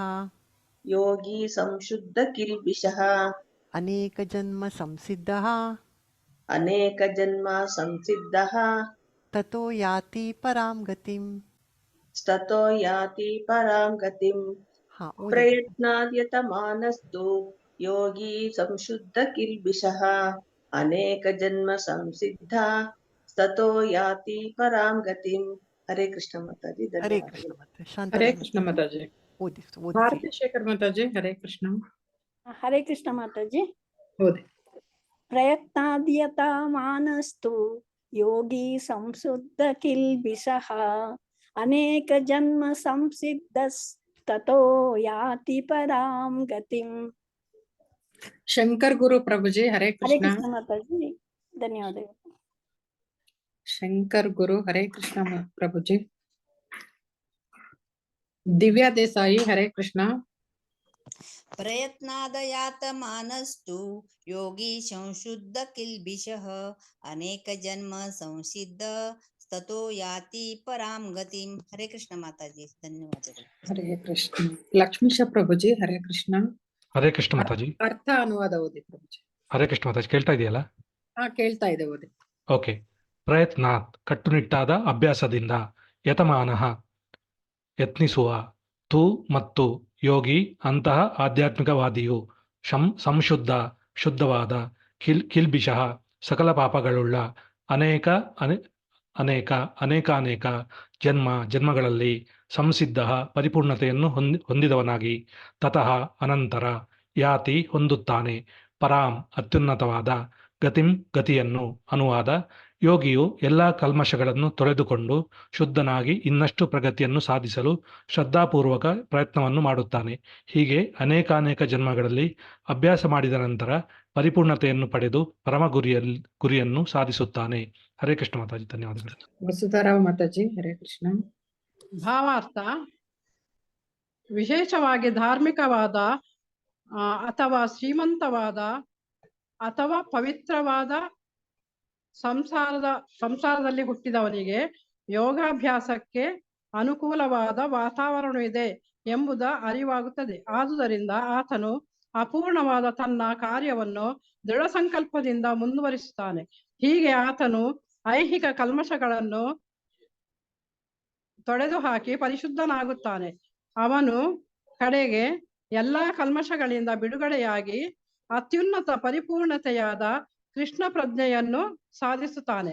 ಎಲ್ಲಾ ಕಲ್ಮಶಗಳಿಂದ ಮುಕ್ತವಾದ ಪರಿಪೂರ್ಣ ಹಂತ ಕೃಷ್ಣ ಪ್ರಜ್ಞೆ. ಇದನ್ನು ಭಗವದ್ಗೀತೆಯ 7ನೇ ಅಧ್ಯಾಯದಲ್ಲಿ 28 ದೃಢಪಡಿಸುತ್ತದೆ. ಯೇಷಾಂ ಓದ್ಬೇಕಾ? ಓದಿ ಮಾತಾಜಿ. ಹಾ. ಯೇಷಾಂ ತ್ವಂತಗತಂ ಪಾಪಂ ಜನಾನಾಂ ಪುಣ್ಯಕರ್ಮಣಾಂ ಯೇ ದ್ವಂದ್ವ ಮೋಹ ನಿರ್ಮುಕ್ತ ಭಜಸ್ತೆ ಮಾಂ ದೃಢವ್ರತಾಃ. ಹಲವಾರು ಜನ್ಮಗಳಲ್ಲಿ ಪುಣ್ಯ ಕಾರ್ಯಗಳನ್ನು ಮಾಡಿ ಎಲ್ಲಾ ಕಲ್ಮಶಗಳಿಂದ ಮತ್ತು ಎಲ್ಲಾ ಮಾಯಾ ದ್ವಂದ್ವಗಳಿಂದ ಸಂಪೂರ್ಣವಾಗಿ ಬಿಡುಗಡೆಯನ್ನು ಪಡೆದ ನಂತರ ಮನುಷ್ಯನು ಭಗವಂತನ ದಿವ್ಯ ಪ್ರೇಮ ಪೂರ್ವಕ ಸೇವೆಯಲ್ಲಿ ತೊಡಗುತ್ತಾನೆ. ತಪಸ್ವಿಭ್ಯೋ ಇಲ್ಲ, ಆಯ್ತಾ ಹರೇ ಮಾತಾಜಿ? ಹರೇ ಹರೇ ಹರೇ ಕೃಷ್ಣ ಕೃಷ್ಣ. ಹರೇ ಕೃಷ್ಣ. 2 ನಿಮಿಷ ಟೈಮ್ ಇದೆ, ಬೇಗ ಮಾಡ್ಲಿಕ್ಕೆ ನೋಡ್ತೀನಿ. ಮಾಡಿ ಸೊ ಮಾತಾಜಿ. ಇಲ್ಲಿ ಯೋಗಿ ಭಕ್ತರ ಕುಟುಂಬದಲ್ಲಿ ಹುಟ್ಟಿ ಯಾವುದೇ ಪ್ರಯತ್ನವಿಲ್ಲದೆ ಅವನೀಗ ಭಕ್ತರ ಭಕ್ತಿಯಲ್ಲಿ ಆಕರ್ಷಣೆಯನ್ನು ಪಡಿತಾನೆ ಅನ್ನೋದನ್ನ ನಾವು ಹಿಂದಿನ ಶ್ಲೋಕದಲ್ಲಿ ನೋಡಿದ್ವಿ ಅಲ್ವಾ. ಈಗ ಯಾವಾಗ ಮತ್ತೆ ಹೇಗೆ ಯೋಗಿ ಪರಿಪೂರ್ಣತೆಯನ್ನು ಪಡಿತಾನೆ ಅಂತ ಇಲ್ಲಿ ಹೇಳ್ತಾ ಇದ್ದಾರೆ. ಯೋಗಿಯು ಎಲ್ಲ ಕಲ್ಮಶಗಳನ್ನು ತೊಳೆದುಕೊಂಡು ಶುದ್ಧನಾಗಿ ಇನ್ನಷ್ಟು ಪ್ರಗತಿಯನ್ನು ಸಾಧಿಸಲು ಶ್ರದ್ಧಾಪೂರ್ವಕ ಪ್ರಯತ್ನವನ್ನು ಮಾಡ್ತಾನೆ. ಸೊ ಅವನು ಹೃದಯದಲ್ಲಿದ್ದಂಥ ಕಲ್ಮಶವನ್ನು ಕಳೆದುಕೊಳ್ಳೋದಕ್ಕೆ ಇನ್ನಷ್ಟು ಪ್ರಯತ್ನವನ್ನು ಮಾಡ್ತಾನೆ. ಹೀಗೆ ಅನೇಕ ಜನಗಳಲ್ಲಿ ಎಷ್ಟೋ ಜನ್ಮಗಳಲ್ಲಿ ಅಭ್ಯಾಸ ಮಾಡಿದ ನಂತರ ಪರಿಪೂರ್ಣತೆಯನ್ನು ಪಡೆದು ಪರಮ ಗುರಿಯನ್ನು ಸಾಧಿಸ್ತಾನೆ ಅಂತ ಇಲ್ಲಿ ಹೇಳ್ತಾ ಇದ್ದಾರೆ. ವಿಶೇಷವಾಗಿ ಧಾರ್ಮಿಕವಾದ ಅಥವಾ ಶ್ರೀಮಂತಕವಾದ ಪವಿತ್ರವಾದ ಸಂಸಾರದಲ್ಲಿ ಹುಟ್ಟಿದವನಿಗೆ ನಾವು ನೋಡಿದ್ವಿ ಅಲ್ವಾ, ಇದು ಯಾವುದೇ ಮನೆಗಳಲ್ಲಿ ಹುಟ್ಟಿದ್ರೂ ಯೋಗಾಭ್ಯಾಸಕ್ಕೆ ಅನುಕೂಲಕರವಾದಂಥ ವಾತಾವರಣ ಇದೆ ಅಂತ ಅವನಿಗೆ ಗೊತ್ತಾಗತ್ತೆ. ಆತನು ಅಪೂರ್ಣವಾದ ತನ್ನ ಕಾರ್ಯವನ್ನು ದೃಢ ಸಂಕಲ್ಪದಿಂದ ಮುಂದುವರಿಸ್ತಾನೆ. ಹಿಂದಿನ ಜನ್ಮದಲ್ಲಿ ಅರ್ಧ ನಿಂತು ಹೋಗಿರುತ್ತೆ, ಅದನ್ನು ಅವನು ಬಹಳ ದೃಢ ಸಂಕಲ್ಪದಿಂದ ಮುಂದುವರಿಸಿಕೊಂಡು ಹೋಗ್ತಾನೆ. ಹಾಗೂ ಆತನು ತನ್ನ ಐಹಿಕ ಕಲ್ಮಶಗಳನ್ನು ತೊಡೆದು ಹಾಕಿ ಪರಿಶುದ್ಧ ಆಗ್ತಾನೆ. ಸೊ ಕಲ್ಮಶಗಳಿಂದ ಮುಕ್ತ ಆಗ್ತಾನೆ. ಅವನು ಕಡೆಗೆ ಎಲ್ಲ ಕಲ್ಮಶಗಳಿಂದ ಬಿಡುಗಡೆಯಾಗಿ ಅತ್ಯುನ್ನತ ಪರಿಪೂರ್ಣತೆಯಾದ ಕೃಷ್ಣ ಪ್ರಜ್ಞೆಯನ್ನು ಸಾಧಿಸ್ತಾನೆ. ಸೊ ಎಲ್ಲ ಕಲ್ಮಶಗಳಿಂದ ಮುಕ್ತನಾದ ಪರಿಪೂರ್ಣ ಹಂತ ಅನ್ನೋದು ಕೃಷ್ಣ ಪ್ರಜ್ಞೆ. ಇದನ್ನು ಭಗವದ್ಗೀತೆ 7.28 ದೃಢಪಡಿಸುತ್ತದೆ.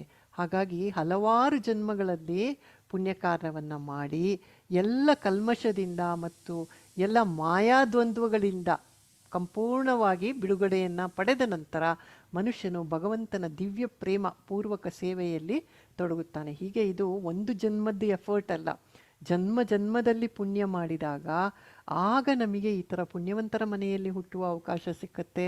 ಹಾಗೂ ಅದನ್ನು ಮುಂದುವರಿಸಿಕೊಂಡು ಹೋಗತಕ್ಕಂಥ ಅವಕಾಶವನ್ನು ಭಗವಂತ ಮತ್ತೆ ಕೊಡ್ತಾರೆ. ಆದರೆ ನಮಗೆ ಈಗ ಸಿಕ್ಕಿದಂಥ ಅವಕಾಶವನ್ನು ಈ ಕೃಷ್ಣ ಭಕ್ತಿಗೆ ನಾವೀಗ ಬಂದಾಗ ಅದು ನಾವು ಬಹಳ ಜಾಗರೂಕತೆಯಾಗಿರಬೇಕು. ಯಾಕೆ ಇದು ಬಹಳ ಅಪರೂಪವಾಗಿ ಸಿಕ್ಕಂಥ ಅವಕಾಶ ಇದು ಅಲ್ವಾ. ಇದನ್ನು ನಾವು ತಿಳ್ಕೊಳ್ಬೇಕು ಮತ್ತು ನಾವು ಆದಷ್ಟು ಈ ಜನ್ಮದಲ್ಲೇ ಇಲ್ಲಿಂದ ಬಿಡುಗಡೆಯನ್ನು ಪಡೀಲಿಕ್ಕೆ ಪ್ರಯತ್ನವನ್ನು ಮಾಡಬೇಕು. ಇದು ಈ ಜನ್ಮದಲ್ಲಿ ಸಿಕ್ಕದೆ ಹೋಗ್ಬೋದು, ಆದರೆ ನಮ್ಮ ಪ್ರಯತ್ನ ಅಂತೂ ಇರಬೇಕು. ಯಾಕೆ ನಮ್ಮ ಹೃದಯದಲ್ಲಿದ್ದಂಥ ಕಲ್ಮಶ ಯಾವಾಗಲೂ ನಮ್ಮನ್ನು ಹಿಂದೆ ಎಳಿತಾ ಇರುತ್ತೆ ಅಲ್ವಾ. ಹಾಗಾಗಿ ನಾವು ಸೀರಿಯಸ್ ಆಗಿ ಭಕ್ತಿ ಮಾರ್ಗಕ್ಕೆ ಬಂದು ಆದಷ್ಟು ಬೇಗ ಈ ಮಲಿನತೆಯನ್ನು ಕಳ್ಕೊಳ್ಬೇಕು. ಇಂಗ್ಲೀಷಲ್ಲಿ ಒಂದು ಪ್ರಾವರ್ಬ್ ಇದೆ, ಲೀವ್ ನೋ ಸ್ಟೋನ್ ಅನ್ಟರ್ನ್ಡ್ ಅಂತ ಅಲ್ವಾ. ಎಲ್ಲ ಪ್ರಯತ್ನವನ್ನು ಮಾಡಬೇಕು. ಪ್ರಾಸೆಸ್ಸು ತುಂಬ ಸಿಂಪಲ್ಲು, ಏನು ಭಕ್ತಿ ಮಾಡೋದು ಅಷ್ಟೇ. ದಿನ ಬೆಳಿಗ್ಗೆ ಎದ್ದು ಜಪವನ್ನು ಮಾಡೋದು, ಸಿನ್ಸಿಯರಾಗಿ ಪ್ರಾಕ್ಟೀಸನ್ನು ಮಾಡೋದು, ನವವಿಧವಾದ ಭಕ್ತಿಯಲ್ಲಿ ಯಾವುದು ಸಾಧ್ಯವೋ ಅದನ್ನು ಮಾಡೋದು, ಪ್ರಸಾದ ಸ್ವೀಕರಣೆ ಮಾಡೋದು, ದೇವರ ಪೂಜೆಯನ್ನು ಮಾಡೋದು. ಹೀಗೆ ಆದಷ್ಟು ನಾವು ಈ ಮಾರ್ಗದಲ್ಲಿ ಬಂದಾಗ ಖಂಡಿತ ನಾವು ಕಲ್ಮಶವನ್ನು ಆದಷ್ಟು ಬೇಗ ಕಳ್ಕೊಳ್ತೀವಿ. ಹರೇ ಕೃಷ್ಣ. ಭಗವದ್ಗೀತಾ ಗ್ರಂಥರಾಜ್ ಕಿ ಜೈ, ಶಿಲಾ ಪ್ರಭುಪಾದ ಕಿ ಜೈ, ಶಿಲಾ ಗುರುದೇವ್ ಕಿ ಜೈ, ಇಲ್ಲಿ ನೆರೆದಿರತಕ್ಕಂಥ ಭಕ್ತ ವೃಂದಕ್ಕೆ ಜೈ. ವಾಂಛಾಕಲ್ಪತರುಭ್ಯಶ್ಚ ಕೃಪಾ ಸಿಂಧುಭ್ಯ ಏವಚ ಪತಿತಾನಾಂ ಪಾವನೇಭ್ಯೋ ವೈಷ್ಣವೇಭ್ಯೋ ನಮೋ ನಮಃ. ಹರೇ ಕೃಷ್ಣ. ನಮ್ಮೆಲ್ಲರ ಆಧ್ಯಾತ್ಮಿಕ ಉನ್ನತಿಗಾಗಿ 3 ಬಾರಿ ಹರೇ ಕೃಷ್ಣ ಮಹಾಮಂತ್ರವನ್ನು ಹೇಳೋಣ. ಹರೇ ಕೃಷ್ಣ ಹರೇ ಕೃಷ್ಣ ಕೃಷ್ಣ ಹರೇ ಕೃಷ್ಣ ಹರೇ ಹರೇ ಹರೇ ಹರೇ ರಾಮ ರಾಮ ರಾಮ ಹರೇ ಹರೇ ಕೃಷ್ಣ ಹರೇ ಹರೇ ಹರೇ ಹರೇ ಕೃಷ್ಣ ಹರೇ ರಾಮ ರಾಮ ರಾಮ ಹರೇ ರಾಮ ರಾಮ ಹರೇ ಹರೇ ಹರೇ ಹರೇ ರಾಮ ಹರೇ ರಾಮ ರಾಮ ಹರೇ ರಾಮ ಹರೇ ಹರೇ ರಾಮ ರಾಮ ರಾಮ ಹರೇ ಹರೇ. ಕೃಷ್ಣ ಕೃಷ್ಣ ಮಾತಾಜಿ. ಹರೇ ಕೃಷ್ಣ ಹರೇ ಕೃಷ್ಣ ಮಾತಾಜಿ. ಧನ್ಯವಾದಗಳು ಪ್ರಣಾಮಗಳು ಮಾತಾಜಿ. ಹರೇ ಕೃಷ್ಣ. ಧನ್ಯವಾದಗಳು. ಹರೇ ಕೃಷ್ಣ. ಎಲ್ಲರಿಗೂ ಹರೇ ಹರೇ ಕೃಷ್ಣ ಮಾತಾಜಿ, ಧನ್ಯವಾದ. ಮಾತಾಜಿ ಹರೇ ಕೃಷ್ಣ ರೆಕಾರ್ಡಿಂಗ್ ಸ್ಟಾಪ್ ಮಾಡಿ. ಹರೇ ಕೃಷ್ಣ ಮಾತಾಜಿ, ದಂಡೋತ್ ಪ್ರಣಾಮ. ಮಾತಾಜಿ ನನಗೆ ಮಾಡ್ಲಿಕ್ಕಾಗಲ್ಲ, ಹೋಸ್ಟ್ ನೀವಲ್ವಾ ಈಗ? ಓಹೋ okay Hare okay Krishna Mataji. Stop recording.